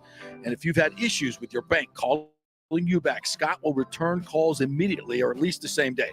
813-294-7595 or email him, scott@amstampa.com. Scott Fitzgerald, MLS 386722, American Mortgage Services, 1000 North Ashley Drive, Suite 1020, Tampa, Florida. JP here for Italiano Insurance. If you've started a side hustle during COVID and the business has grown, well, you need business insurance, because if you get sued, you could lose all your personal wealth if you're not properly protected. That's right. Your home, your savings, everything could go. So get protected now. Call the great agents at Italiano Insurance, 813-877-7799, and a real human will answer the phone and get you protected. If you haven't shopped your business insurance in a while, you could be overpaying by thousands. One customer had their golf buddy handling his business insurance, then called Italiano to shop it around, and they saved him $26,000 a year. Yeah. So call 813-877-7799 or go to ItalianoInsurance.com. Italiano Insurance, protecting all the pieces of your life for over 60 years. Guys, let me tell you about Bay Area Modern Medical Center. Are you experiencing low sex drive, fatigue, hot flashes, moodiness, and you just don't feel like you have the vitality you once had? You're not just getting old, it's likely low testosterone. Studies over the last 20 years show a shocking decline in younger males aged 16 to 39. Older men have seen a sharp decline as well. Do something about it. Go see my friend Christopher Lugo at Bay Area Modern Medicine. Testosterone replacement is not a frivolous treatment. It takes a professional, targeted approach that focuses on total body wellness, vitality, and emotional stability. Not a one-size-fits-all approach like many clinics use. They will monitor your blood work and adjust your treatment as needed for optimal results. Call 844-977-3477 or go to BAMMC.com. Tell them JP sent you for priority scheduling. Was your car totaled in an accident? Did your insurance company use Kelley Blue Book or NADA to appraise the value of your car? Chances are they didn't, and you got shorted maybe thousands of dollars. Call the Jeeves Law Group for a free case evaluation because your insurance company may still owe you money. 727-894-2929. It's a free call, so why not find out if you have a case? Insurance companies have been running this scam for a while, and most folks don't know if they've been shorted. Trust me. Scott Jeeves is a different kind of attorney, the kind insurance companies hate to go up against. He could recover thousands of dollars, so why not call 727-894-2929 or go to JeevesLawGroup.com. That's JEEVES lawgroup.com and tell them JP sent you. JP here for Emerging Investigations, Tampa Bay's premier investigation agency. Do you suspect your spouse is cheating or involved in a divorce, that your spouse is hiding money, an ex-employee or current employee with suspicious behavior? Is there a criminal matter you need help with? If you need information you can count on, using the professionals at Emerging Investigations is a slam dunk. Emerging Investigations is a licensed and insured private investigation agency, family-owned. Emerging is your ideal resource to secure evidence and validation, allowing you to make informed decisions in life's biggest matters. Led by industry executive Brian D'Antonio, Emerging possesses the experience and resources to get needed results. Emerging Investigations maintains an excellent reputation as a premier investigation agency. They are known for results. You're not just hiring a PI, but an organized, dedicated team using state-of-the-art technology. Their proven investigative methods produce crucial information used in criminal cases, insurance fraud, and personal injury claims. Many local attorneys, industry agencies, and your concerned neighbors all count on Emerging Investigations. Just go to their website, emerginginv.com, or call 813-291-FACT. That's 813-291-FACT-3228. Get results you can trust in life's biggest matters. Emerging Investigations. Ladies and gentlemen, let's rock. This is FanStream Sports with JP. All right, welcome back to the JP Peterson Show. Our second hour here brought to you by Bay Area Modern Medical Center, BAMMC.com, and the Jeeves Law Group, JEEVES lawgroup.com. This is your Gator Report brought to you by the Jeeves lawgroup.com, and our thanks to the Jeeves Law Group for sending 4 Gator fans to watch them lose to Georgia. But they told me they had a great time. So we thank them for ponying up those great tickets for 4 of our listeners to go and enjoy the Florida-Georgia festivities, as they had a great time there. So thanks to that. Scott Carter is not available to join us today. Some things have come up. I don't know if anybody else has been dismissed from the Gator football team, but we do know that earlier this week, Brenton Cox, probably arguably their best defensive player, was dismissed from the team. Billy Napier said, I think that being a football player at the University of Florida is a privilege, right? There's certain expectations and standards that come with that. Napier declined. This is from the Times article, by the way, written by Matt Baker. Napier declined to share specifics of what expectations and standards the redshirt junior did not meet.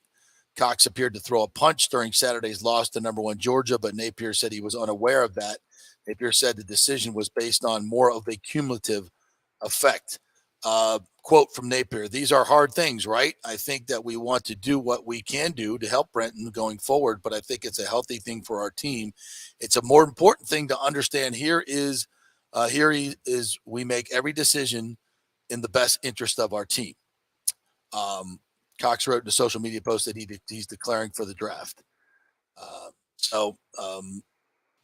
don't know. This is kind of a and Cox wrote on his Instagram that it was truly a shock.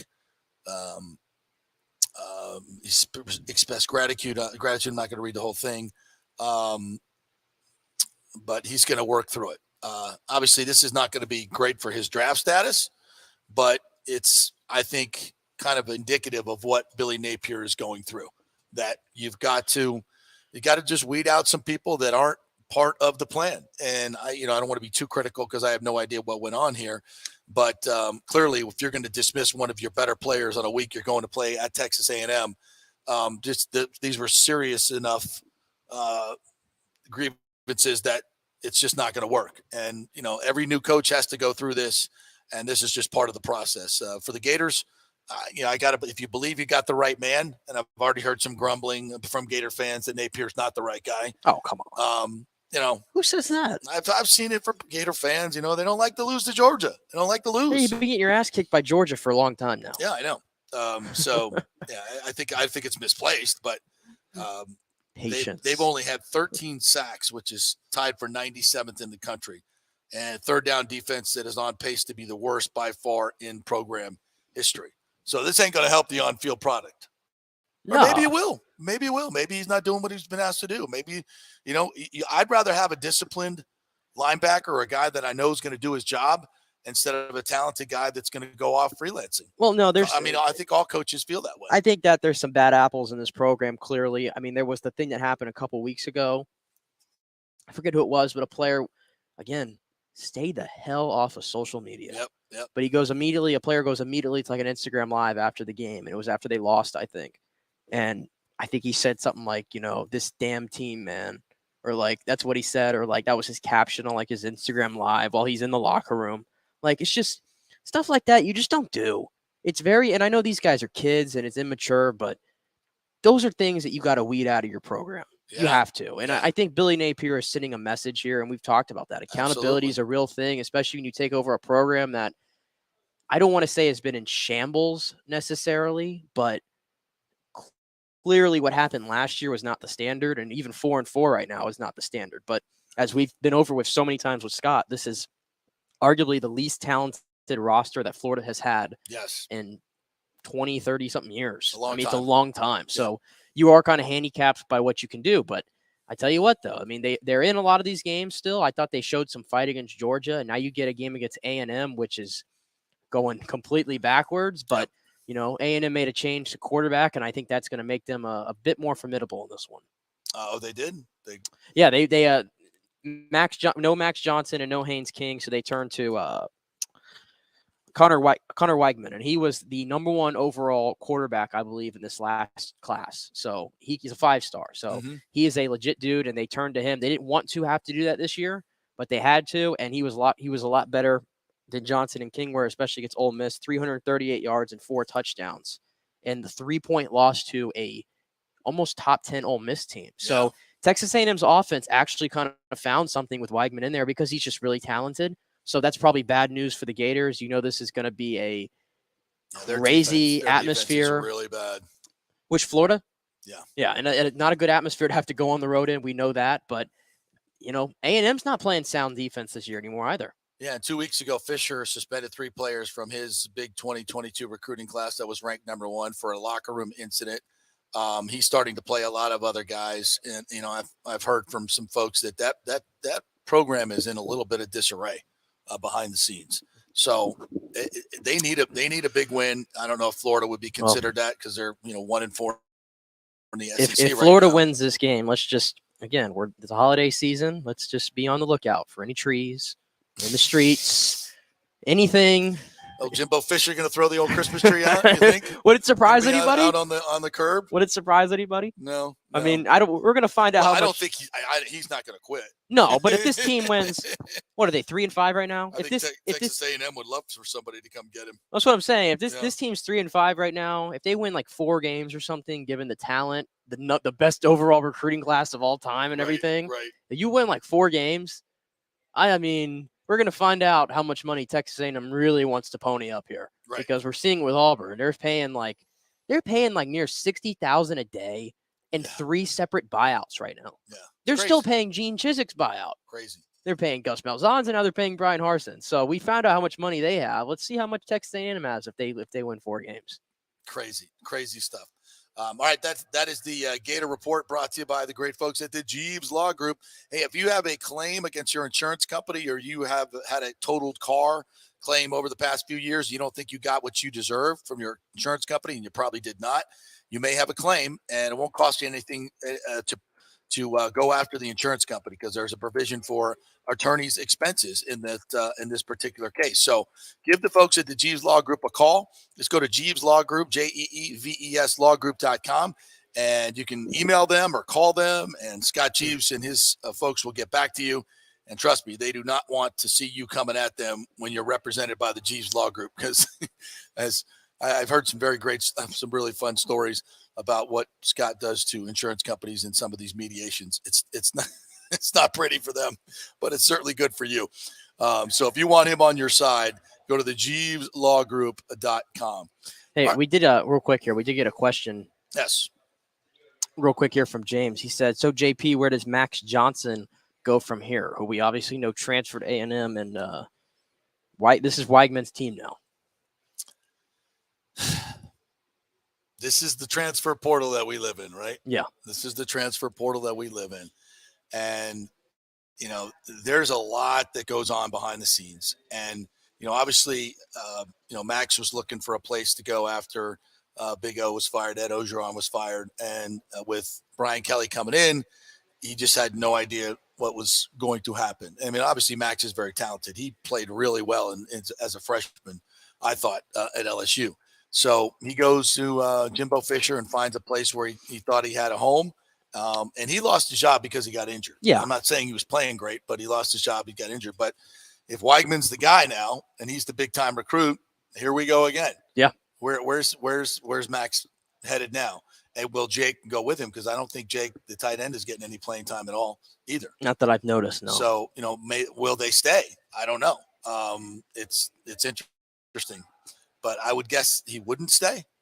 I would think that you got to go. I mean, these transfer portal quarterback situations, what would you see? For the most part, have they worked out? I mean, they've been really good in a lot of different situations. I mean, Baker Mayfield, Kyler Murray. Yeah, and even looking in the state of Florida, I mean, Jordan Travis was a transfer. Yeah, we forget about that. That's right. Yeah, he was a transfer because of Malik Cunningham. Yep, and I think he's a better player than Malik Cunningham.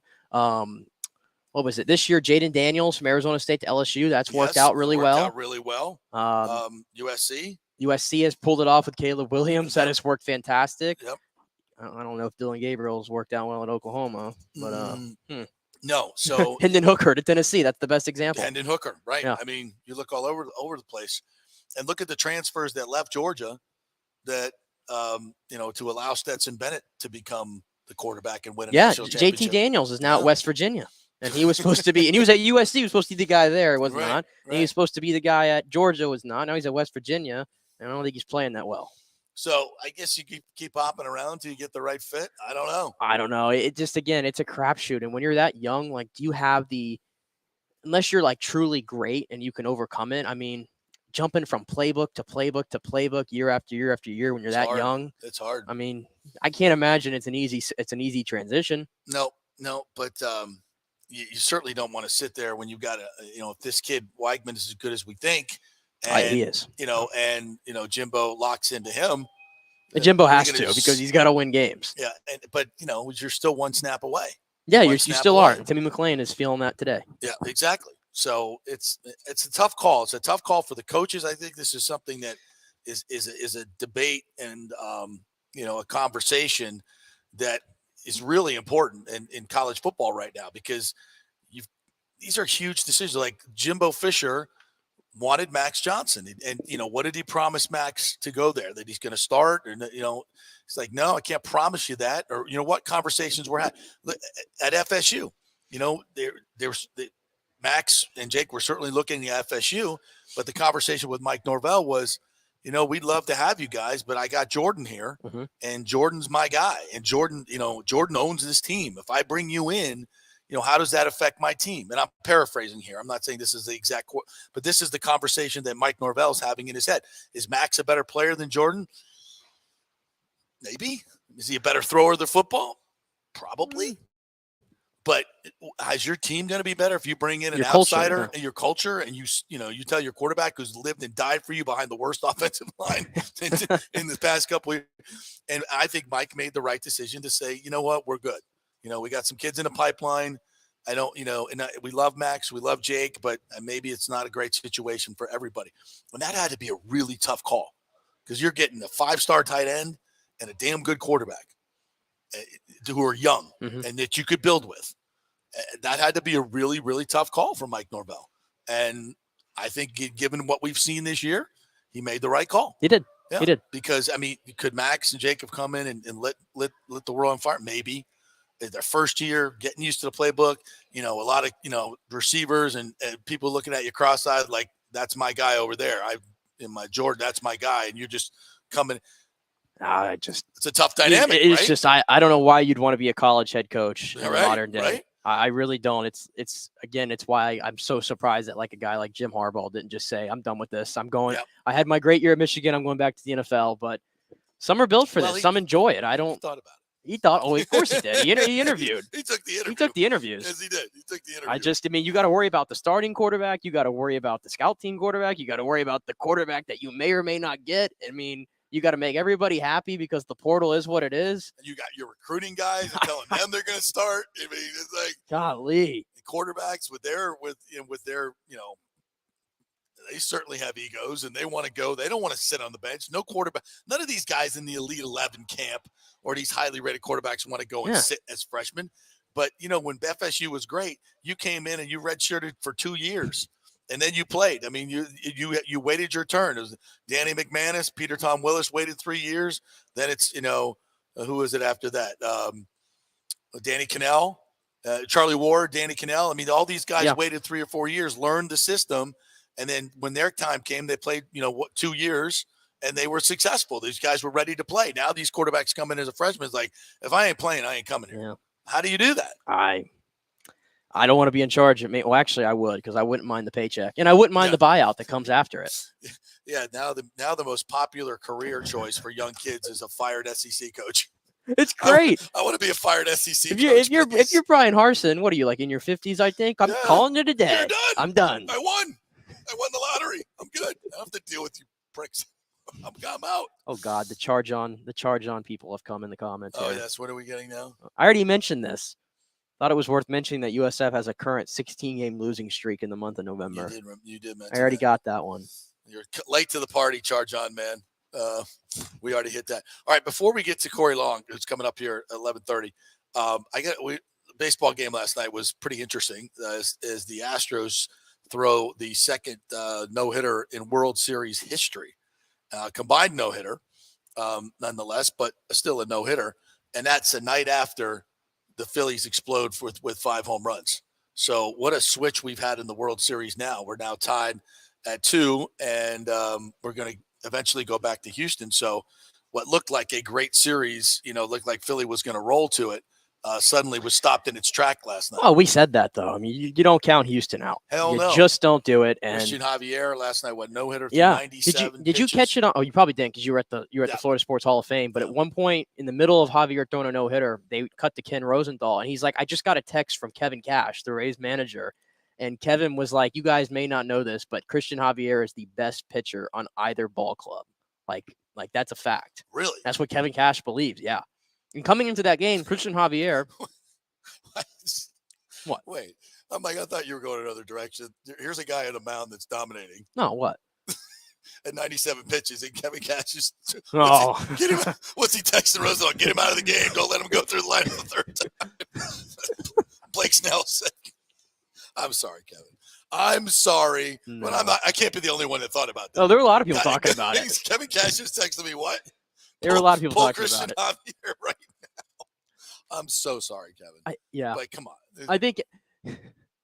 Sorry. That's good. Just you had to get. I know you had to get it in there. You're still the best manager in the game by far. Yes. Not even close. I tell you what, though, Christian Javier, though, he's gone 34 innings his last 6 starts. He's allowed just 7 hits and 1 run. He is on a dominant stretch right now. And by the way, they had a combined no-hitter in June against the Yankees in the Bronx, and it was Christian Javier who threw the 7 or 8 innings to get them there. How about that? Cash may not be wrong. Yeah. All right. So as an aside, our man, Lance McCullers, who from Tampa here, we love Lance, friend of the program, had a bad night, and gave up 5 home runs, first pitcher to ever do that. And we think this may have had something to do with it. A little bit. So this was posted, I guess, yesterday. And this is a TikTok with some drunk Philly fan, or maybe not drunk, maybe just in rare form. Just a Philly fan. Just a Philly fan chirping at McCullers as he's warming up before he goes out to the game. He's surrounded by Philly fans, and he's in this dialogue. This is awful. This is very intimidating. I retweeted at FanStream JP. You go watch it. I mean, I would be like, how the hell do you go out and pitch after that? Talk about being you got to be mentally tough. So listen to this. Chirping the colors before game 3. I heard you get terrible swamp ass before every start. McCullers, Hoskins got with your girlfriend in high school twice. See it. That's not true. That is getting smoked by. How much sticky stuff's in that hair? I know there's something in that lettuce. Don't even get me started on you. Valdez, what's in your glove? What the hell's in your glove?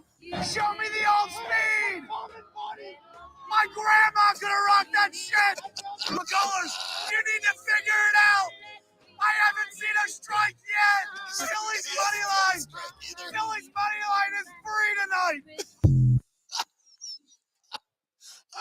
The last thing I ever want to do is give jerk Philly fan a laugh or credit for anything, but Perfectly I gotta done. call him like I see him. Perfectly done. Right on the line of we could throw you out of this game right now, or we can just let you continue. But what Philly security guy was really throwing that guy out? Come on. No, that wasn't gonna happen. Nobody.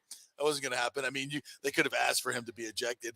And as a pitcher, you gotta somehow block that stuff out. Like you gotta seriously, again, you can sit there and say that you can block that out. But that's hard to block out. No, it ain't happening. Yeah, it's tough. It's still going to be rattling around there in a little bit. You still got to go out and pitch. Don't get me wrong. You got to be more mentally strong. But, in a bad game, the kid's a freaking unbelievable pitcher. It didn't go well for him. So, by the way, and I saw him stand at his locker and answer every freaking question. Yeah. This just in, Devin White. He stood up there and took every question. After a lot bigger game. Yeah, exactly. When you just got rocked in front of the world in the World Series. But you know what?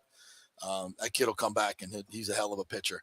All right, we will take a break. When we come back, Corey Long is going to join us, and we'll chat with him about the Bolts as he covers the Bolts and college football and the Bucs as well. He covers everything, just like us. So we'll always have an entertaining discussion with great Corey Long. When we return, we're brought to you by BAMMC. If you're looking into testosterone replacement therapy, they are the place to go. We had Chris Lugo on yesterday with a great segment on debunking all the myths about testosterone, how it can help you, how you can get it right. So if you're in the market for that, which you should be, you're an older guy, even a younger guy, BAMMC.com. Back in a moment with Corey Long.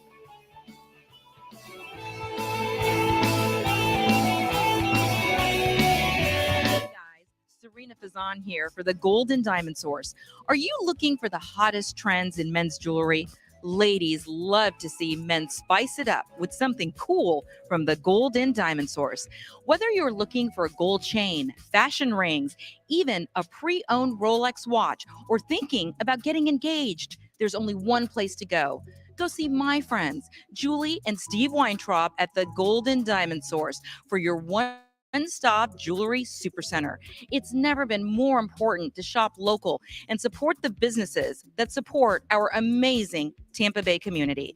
None better than the great folks at the Golden Diamond Source, 3800 Ulmerton Road, or online at goldendiamond.com. Are you concerned your spouse might be cheating or want to locate a long-lost relative or love? Or a missing person and the police are not helping? An insurance adjuster who needs proof of injury. Hi, I'm Rachel D'Antonio from Tampa Bay's premier private investigation agency, Emerging Investigation. We have a proven track record of results. Local attorneys and insurance companies hire us to discover insurance fraud and crucial information in criminal cases. We can help in custody matters, and we devote a tremendous state-of-the-art technology and cutting-edge industry surveillance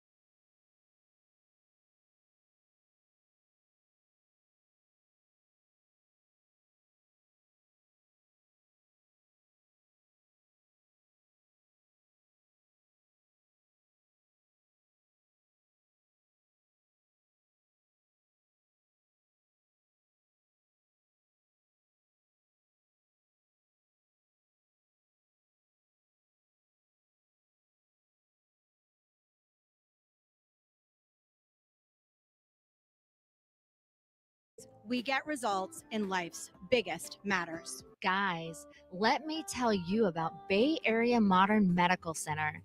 Are you experiencing low sex drive, fatigue, hot flashes, moodiness, and you just don't feel like you have the vitality you once had? You're not just getting old, it's likely low testosterone. Studies over the last 20 years show a shocking decline in younger males aged 16 to 39. Older men have seen a sharp decline as well. Do something about it. Go see my friend Christopher Lugo at Bay Area Modern Medicine. Testosterone replacement is not a frivolous treatment. It takes a professional, targeted approach that focuses on total body wellness, vitality, and emotional stability. Not a one-size-fits-all approach like many clinics use. They will monitor your blood work and adjust your treatment as needed for optimal results. Call 844-977-3477 or go to BAMMC.com. Tell them JP sent you for priority scheduling. Pure sports. JP is back on. Welcome back. FanStream Sports. All right, welcome back to the JP Peterson Show on this Thursday as we get ready for the weekend. Bucs, Rams, FSU, Miami. Woo! Cannot wait for that one Saturday night. Although I'll be doing my lightning duties on Saturday night while that game's on. So I'll be sitting up at the Chase Club with an eye on everything. That's for damn sure. I know another guy that's going to be doing the same thing, and that's the great Corey Long, who covers the Bolts for NHL.com, also covers the Bucs, covers college football. He is a Renaissance man. What's up, Corey Long? How you doing, buddy? Hey, what's up, guys? Who are you saying sorry to? Did you do something wrong? What'd you do? What'd you do, man? No. It was we had a little traffic snafu out here on the I got out you. here on the crosstown. Yeah. Wasn't totally my fault, but I felt like I should have said sorry to the guy because there was a victim and there were two people that were kind of swaying back and forth. So yeah, all right, I got you. Don't want to have any issues out here. Hey, you know what? Be accountable when you're out there driving. When you F up, absolutely, give it the old absolutely. my bad. You know, I usually do the hand up, the whole hand, like my bad. Oh, always. Yeah. I'm always a hand up person. Yeah. You know. Yeah. Always a hand up person to say, hey, my fault, and you know, keep it moving. Yeah, and you know where I'm segueing with that, right? What's going on with Devin White? What's going on with Devin White? I mean, you know, all this stuff going around. You're a captain. They go up to you in the locker room. You've done the locker room dance, right? When we got to be in there, go up to a guy when something bad's happened, and you're like, "Hey, man, you got a minute to talk?" And Devin White's like, "Nope, I'm good. Peace out."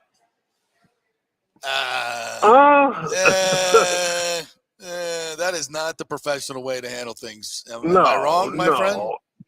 No, especially when you have some guys on the roster, and you know Mike Evans has been tremendous about that are just out there giving you the honest truth as they see it. And I feel like it would honestly, in Devin's case, I feel like it would take a lot of whatever he's carrying on his shoulders. It might give him some relief just to come out and just say, hey, haven't played my best, haven't played well, taking some heat, you know, that's deserved. I got to do better. And, you know, and it doesn't have to be anything super long. It doesn't have to be anything super complicated, but, you know, he's got to hear it. He's got to hear what's been going on out there. Yeah. And, he's a social you know, media guys, guy. listening to Warren Sapp talk about him yesterday, and I mean, the idea that he should be stripped of his captaincy, you know, so it's out there. Yeah, and you know, I like I said at the beginning of the program, stand at your locker and do exactly what you just said, and that brings us, you know, to this accountability issue. And I think, you know, when I look at this team, and when you see what's on film, that's what I see. I see a lack of accountability. I see a lot of guys making mistakes that shouldn't be making mistakes. They've been in this system for way too long. I see not only Devin White, but I see a lack of effort from a few guys out there. And it's just not the same product that we've seen the last couple of years. And what's the biggest change? The head coach. And head coach, sure. right or wrong, that's where the Bucs got to stop. What do you see? I think knowing that you have a head coach that isn't going to public, you know, that isn't like PA, that isn't going to just call you out and just say it straight up. You know, I think that that gives certain guys a little bit of a, I think it gives guys a certain amount of leeway that they wouldn't take, some liberties they wouldn't take otherwise. I agree wholeheartedly. And that's a thing. That's a thing. So you got to, and it's not saying that one way is right, one way is wrong. Right. I understand where Todd Bowles is coming from. These are grown men. They have to be, they should hold themselves accountable for what they do out there on the field. Not everybody's built like that, unfortunately. At the end of the day, and this is the time right now. You're finding out who has that sort of, who's built like that, and who isn't. Who are the guys that need a shove in the back, and who are the guys that are going to be so hard on themselves that you have to tell them to lay off a little bit. Like, hey, we got another week to play football. Don't kill yourself this week. So, we're finding out the personalities of these guys. And what's interesting is somebody just sent me this on Twitter, and evidently Kurt Warner did a quarterback breakdown of Tom Brady. And I've been talking about this for a couple of weeks because Brady, should have had 5 picks in those back-to-back games. I mean, against the Steelers and the Panthers, it was, and in the first play of the game against the Ravens, he throws it right to Marlon Humphreys, and he drops it. So he should have at least 6 picks in the last 2 games. And I've been saying, I even asked Brady about it. I said, could you critique yourself? Your reads have not been great. I asked Byron Leftwich about it, and he said, no, I don't see the bad reads. And Kurt Warner's got a whole tape now of bad reads by Brady. And he doesn't seem to be accepting a whole lot of blame either. It's just always this, the team needs to get better. We need to execute better. It just seems bizarre and out of place to me that nobody wants to stand up and say, yeah, my bad. And it's another guy you got to think I'm not sure what year is he in, 24th year now? Yeah. Is that for 22 years you had Bill Belichick, and for 2 years you had BA. He's, again, never had a head coach that's going to make him be self-accountable. You knew if you did something wrong that Belichick, he might not let you know out in the media all the time. He's going to let you know, Oh, yeah. You can't do nothing. There's 2 ways to do things in the Belichick system, either perfect or you messed up. Yeah. There's no 95% with him. So, like we said with BA is, consistently said when Tom made a mistake or a bad read. Yeah. So again, you're just, and like, here's the thing about it. We can talk about Tom Brady. We can criticize him. His credentials are undisputed. There's nothing happens this year that's going to change his legacy ever. Like, he's won 14% of the Super Bowls that exist. So, it's just coming down to. You can still say, the emperor has no clothes, right? I mean, he's not playing well. Yeah. He's making bad reads. He's moving out of the pocket when he shouldn't move out of the pocket. And if this was a rookie quarterback, we'd be all over his ass. But he's not. My God, so he deserves a benefit of the doubt. I get it, but we can't sit here and critique this team and say, "Oh, Brady's playing fine. He's leading the league in passing yards. He's doing well." No, that's not the case. It's not the case. I mean, he is leading the league. No, and you're absolutely right. He's been borderline terrible at times, and it's funny. I as a longtime New York Jets fan, Zach Wilson had a bad game this past week, and every one bad Zach Wilson game, it's like, should this guy even be in the league? Exactly. And it's like, and it's just, you're right. It's just this weird paradoxical way that we treat quarterbacks and players in general. It's like, if you've been in the league long enough, he made a mistake, but it probably wasn't his fault. Because he was great 3 years ago. Right. So, I think it's disappointing because you want to see these guys are veterans. Yeah. And they've won championships. They won a championship now. They know what it takes to win at the highest level. Yeah. And I think as fans and as media members, we want to see some accountability, some real leadership, some real signs of leadership, and we're not seeing it. And that's frustrating because I think it's shown up in the win-loss column. At times it's just shown that these guys are just, they're searching for something that isn't there. Right. Yeah, and hopefully this is the week they have to get out of it against the Rams, a team that has outplayed them and outcoached them 3 times in the last couple of years, 4 times since Bowles has gotten here. So, you know what? It's time to put up or shut up. You know, you can make all the excuses Absolutely. that we want and say and give all the you know, reasons. He can shut a lot of people up by going out there and beating the Rams. So yeah, I get it. You know, the NFC South, not a great division this year, but I tell you what, 6-11 ain't going to win it. Yeah, you know, right. someone's going to finish 8-9, 9-8. Yeah. Somebody's going to figure out how to get close enough to 500 to get that to get the division win. So you know they have to win some of these games. Yeah, exactly, and they have a great opportunity to do so. And the guys coming back, so we'll see what happens. I wanted to ask you about the FSU Miami game this week, my friend, Mr. Mike Norvell hater. I do not hate Mike Norvell. Stop it. Stop with that bad narrative. Sorry. I think he's a bad recruiter. Yes. And I think once you get away from his game day script, some of the things he does are questionable. But I agree with you on. He's a really good coach. I agree with you, by you know, I think he's a fine coach. I just don't know that he's good enough to win at this level. And that remains to be seen. And this, you know, it starts for me. This is a huge stretch for FSU. I had somebody, tell me in the business said, listen, if they don't run the table, they're not serious about being back. And I said, well, that's a little harsh. I mean, they got to go to Syracuse, Florida. It's a rivalry game. He's like, okay, but you want to be a contender? You think you're heading in the right direction? You go up there and beat Syracuse ass. You got better talent than they do. Go up, you're leading the nation in explosive plays. Go put one on or Florida when they come to town. And I'm like, you know what? You're right. You're absolutely right. They should run the table. They should. I wrote that last week for Saturday Road. Well, there you go. Came from you. It was more about, for future building. But I'm like, yeah, this is a stretch where the FPI rankings, they're clearly better than 4 of the teams. And with Syracuse, they're pretty much a 50-50 game as of last week. Now this week, Florida State's going to have a higher FPI ranking than them because Syracuse lost. Right. So, yeah, they're going to be favored in all 5 of these games. Here's the thing, and I was talking with our buddy Jason Staples of the Unconquered podcast, is that you just don't really trust this team to close. Right. And that's the problem. So, I get it's a rivalry game with Miami, and it's going to be tougher than you think. Miami stinks.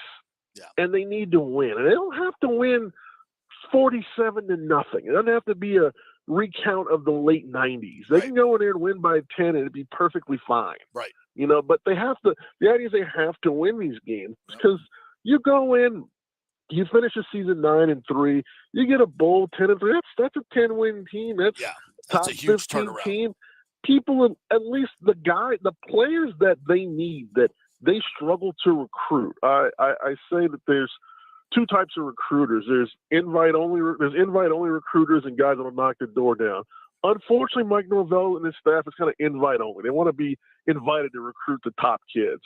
And the best way to do that is to win games. So if you win 10 games, those top kids are at least invite you into their house. Right. I like that.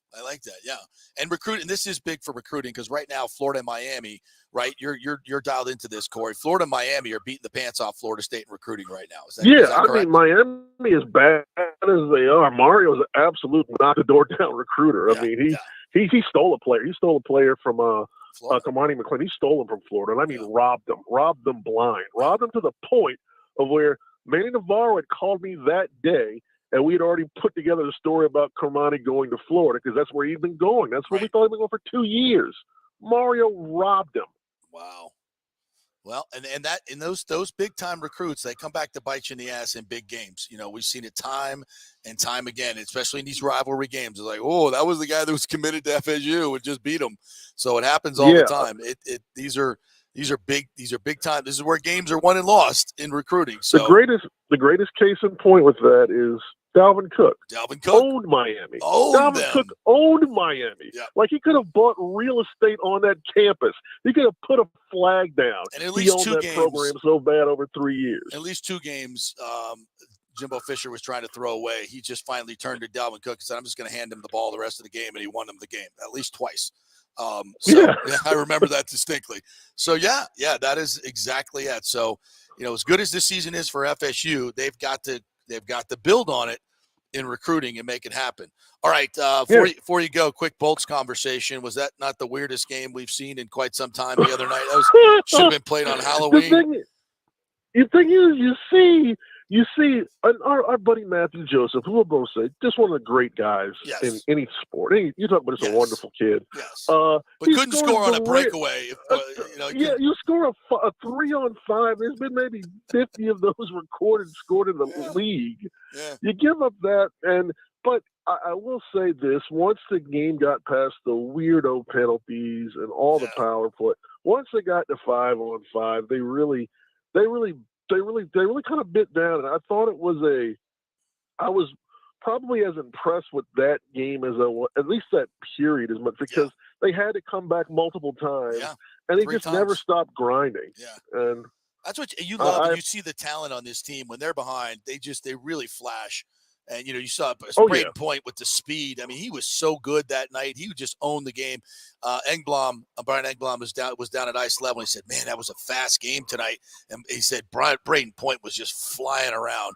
You love to see that again. The way he just explodes right down Broadway to right through the defense to score. And that beautiful touch pass from Cooch. That you missed in the playoffs last year. Yes.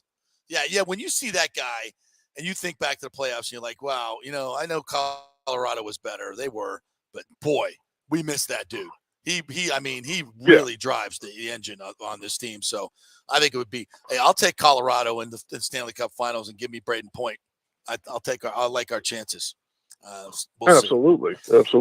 Yeah. So Matthew Joseph gets a 500, but you talk about the skill. Sergachev's pass to Kucherov on that. I mean, that was Kucherov-esque, that pass from Sergachev. And Sergey also had a goal. I mean, I thought he had a really good game. And we're starting to see, Hagel's really good. He's fitting in well on that line. I think right now the biggest, and this is without Victor Hedman. You won this game without Victor Hedman, and Lord knows if we could use him on the power play. That power play was awful. It was 16 minutes of power play. That's why they called the quarterback of the power play, because it was bad without him. Oh, it was bad. So they got Carolina tonight, though. Carolina's 6-2 coming in here tonight, right? Yeah, 6-2, and they're hurt. Rod Brindamore, coach, I have a tremendous amount of respect for. I think he puts together very good teams. They haven't been able to really get it done like I thought they would in the playoffs yet. But in terms of tonight, they're going to be flying. They have a little bug in their ass about the Lightning. So they want to, they definitely want to know, especially from 2 years ago. They definitely, they have some issues with this team in terms of they want to beat them. They know they have to beat them to get to where they're going. So you're going to get their A+ effort tonight. Yeah, this should be a really good hockey game. All right, partner. Well, I'll see you there, and going to be a fun weekend of college football too. So we'll see what's up. Thanks, partner. Absolutely. You guys have a wonderful day. I'll see you soon, buddy. I love chatting with him. Saw him at the game the other night. We had a nice, ran into our good friend John Telfer, who coaches over at Jesuit. They got TC, which is always a huge 10,000 person game. It's at TC tomorrow night. And he told me that Jesuit's beaten them 22 consecutive years. Oof.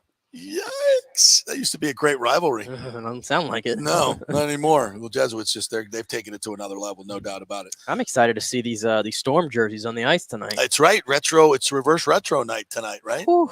I've been seeing some of the retros. Last night there was the Sabres and the Penguins. They need to give me one to do I need to do all my hits in the reverse retro tonight. You should. You should. Y'all should have like retro graphics and everything. But how far we've come, by the way. I went back and watched some video of like the retro, how the stadium used to look, and you just had that tiny little box, right? Yeah. With like the black Jumbotron, underneath and like the orange lettering and all that. That was the old school. And like I saw it said cash and carry was right underneath it. Remember that? Cash and carry. Cash and carry. What year was this? This was like a 04. 04. 04. That was the Jumbotron back then. We didn't have the Oregon wasn't up there. No. Right? The Oregon wasn't up there with the big Tampa. Yeah, it's transformed. The arena was not renowned as it is now. Let's put it that way. Yeah, with all the premium seating too on the second level. Man, that's what you invest in your product, invest in your location, invest in your arena, invest in your team, invest in the community. Oh, look what happens. Tampa Bay Rays. Look what happens. Sellouts, championships. No, let's be a miser. Lie to the calling a timeout. Tell the fans it's all your fault. Let's lie to the politicians. Yeah, we're going to build a stadium over here. We're coming back to St. Petersburg. We love you. We love you. Everybody give us love. Yeah, we're not doing anything. All right, so it's a mini Rays rant. We didn't get off the went rails. off script a little bit there. Did you happen to find the? I found it, but it's very long. It's like 30 minutes long, so might be something we could do for break it down a little bit. We could break it down tonight and come back tomorrow, maybe. All right, we'll retweet the let's retweet the link to it. So this is Quarterback Confidential with Tom Brady and with Kurt Warner breaking down Tom Brady, and it's a lot about what we've been talking about the past few weeks. Because when I'm breaking down the tape, and I literally asked Byron about this last week. I don't know if maybe we'll revisit that tomorrow. And he was like, "No." I said, you may think they're bad reads. I don't see it. So now should I ask him tomorrow? I said, last week I asked you about the bad reads that I saw. Kurt Warner did 30 minutes of it on Tom Brady. He's a Hall of Famer. So when you want to comment on him saying your quarterback's missing reads and missing basic stuff. And he's got it. And by the way, this is not a short, like little 5-minute clip. This is a 30-minute video of a deep breakdown on Tom Brady. Yeah. And it's titled, "Is Brady Broken?" So. Well, we've been kind of saying that. But I'll be interested to hear his conclusions, because I think, as I've said many, many times, day 2, Ryan Jensen goes down and you do nothing with the interior offensive line. You don't go get anybody. You don't do anything. To me, that was the beginning of the end of, if this season does not turn around, if this offense does not turn around, I think you can go back to that moment and put a lot on the organization for not doing anything. You can say, well, what could we have done? It's hard to find center. Look, I don't have access to what you're willing to trade. I don't have access to what your salary cap, how much more you want to open up. I don't, those are organizational decisions, and those are only conversations that you can have with other teams. All I know is it's a bottom line business, and you didn't do it. You went out and said Luke Gedeke, a right tackle at Central Michigan, who had no recruiting pedigree whatsoever, is going to be good enough to move from right tackle to left guard and protect Tom Brady with essentially a rookie center right next to him. And that was a bad gamble that you lost, because you look at this tape and it screams that Tom Brady is not confident in his protection. He's gotten way too much heat up the middle, and everybody knows that's his kryptonite. And it was a bad decision to think those guys were going to hold up. Yep. And you didn't give him help. You didn't adjust it. There's no excuses when it comes to football. That you can see it on the tape. Everybody sees it. And that's been the issue for Tom Brady, because guess what? I got 22 years of film that tells me if you protect him up the middle, he's pretty good. Yep. And you didn't do that. Yeah, we'll see what happens this Sunday with 99 coming into town. Yeah. Good and God. Nick Leverett, Well, yeah, I was going to give a practice update here real quick, because they're out and about. So first things first, Brady, apparently, I don't think he's practicing or what. I guess he's out there with a T-shirt and a ball cap is what I was reading here. So I don't know if Tom Brady took a maintenance day or what, but it doesn't look like he's practicing. Otherwise, though, that's an issue. Yeah, we'll see. Maybe that's we'll get an issue. Maybe we'll get some more clarity there. But the positives, it looks like the Bucs might be close to getting to their most healthiest. Russell Gage, Mike Evans, Shaq Mason all back, but Akeem Hicks, Cam Brate, Carlton Davis, SMB, and Julio Jones all practiced again. Antoine Winfield is also, I think I may have mentioned that he's back at practice today. Beautiful. Luke Gedeke looks like he's the only one that's not there. No offense, Luke, but good. Don't tempt your team to put you back in there. And hopefully at some point he becomes a serviceable player, but he's not ready. He's clearly not ready for the NFL right now, and certainly not ready to protect up the middle for Tom Brady. All right, anything else we missed? You had that story on Baba Miller. Who this is very interesting. This is many consider the number one basketball recruit in the nation, who was signed with FSU, has now been suspended for the first 16 games of the season for taking some payment that he gave back. And in the world of NIL, this is unheard of. Like, I don't know. This must be some type of it's a very confusing statement of what came back. Let me just kind of read it from ESPN's article right here.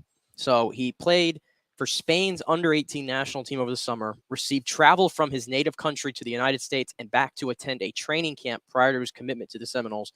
Miller and his family repaid the benefit upon learning of the violation. the school said. And Florida State appealed, and they had their appeal denied, and he has been suspended now 16 games.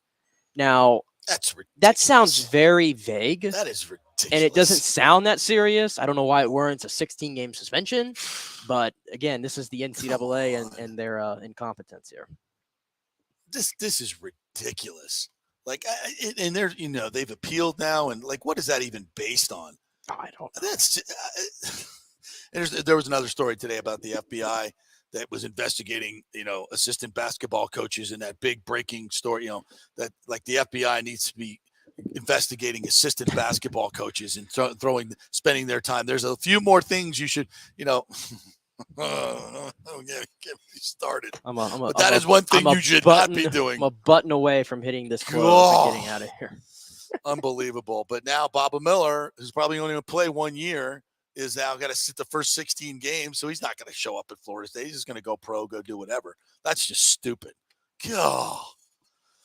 All right, well, we'll end on that note. All right, I'm heading over to One Buck Place to chat with Tom Brady and get some of those interviews.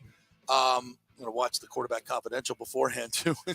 Kurt Warner, not my dumbass, but Kurt Warner says your mission reads. You want to react to that? We shall see. We will be back tomorrow with all the fun and frivolity of that stuff. So join us for Football Friday. Have a great weekend, everybody.